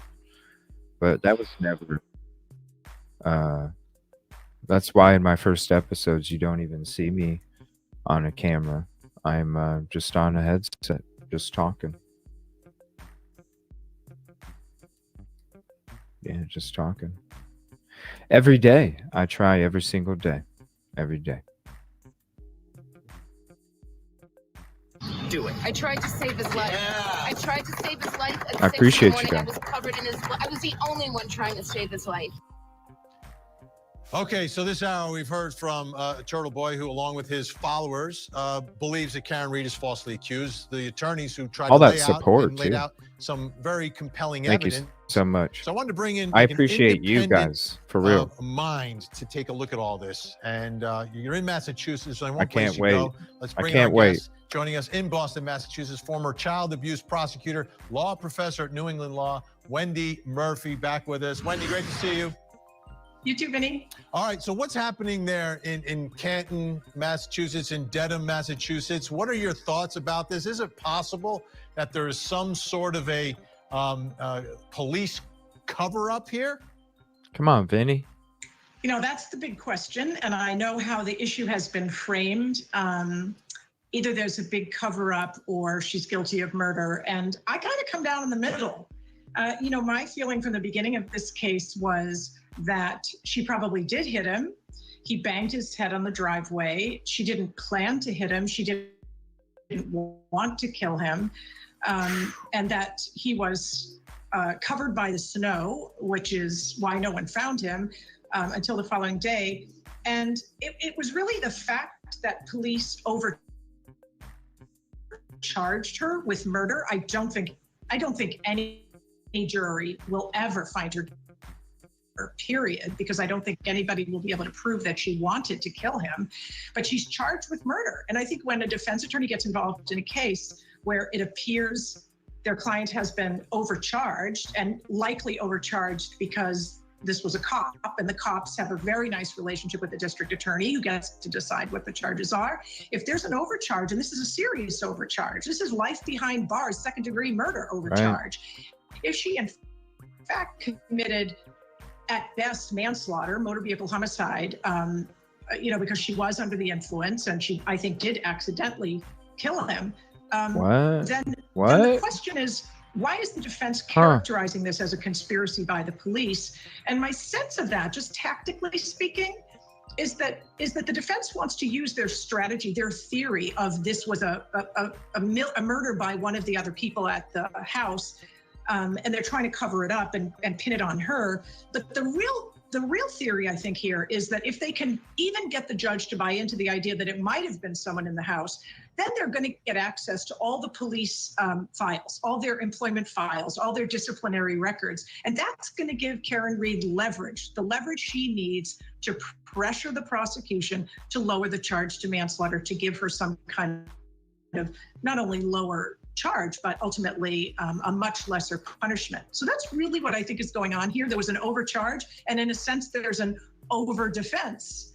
Where we're hearing things about police conspiracies. Yeah, I mean, couldn't be on more polar opposite sides here. So let me ask you this: what's if we do go to trial, right? And I always prepare for that moment here at Court TV.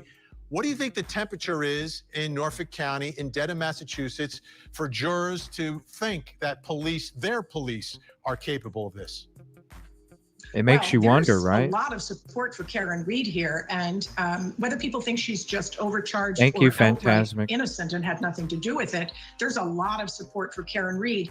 And here's the problem. When the prosecution overcharges someone and they blame the police for why there's an overcharge, there's a real risk that the jury's going to come back and punish the prosecution for doing that. If the jury thinks this was an accident, they're going to be angry that she was charged with murder, and that could translate into an outright not guilty as a way of, bringing democracy to the case. Can you imagine? Punishing the government for overdoing it. I can see that happening, and there's no question all the potential jurors, which will have to come from that area of Massachusetts, are watching this. They're watching all the support for Karen Read mount.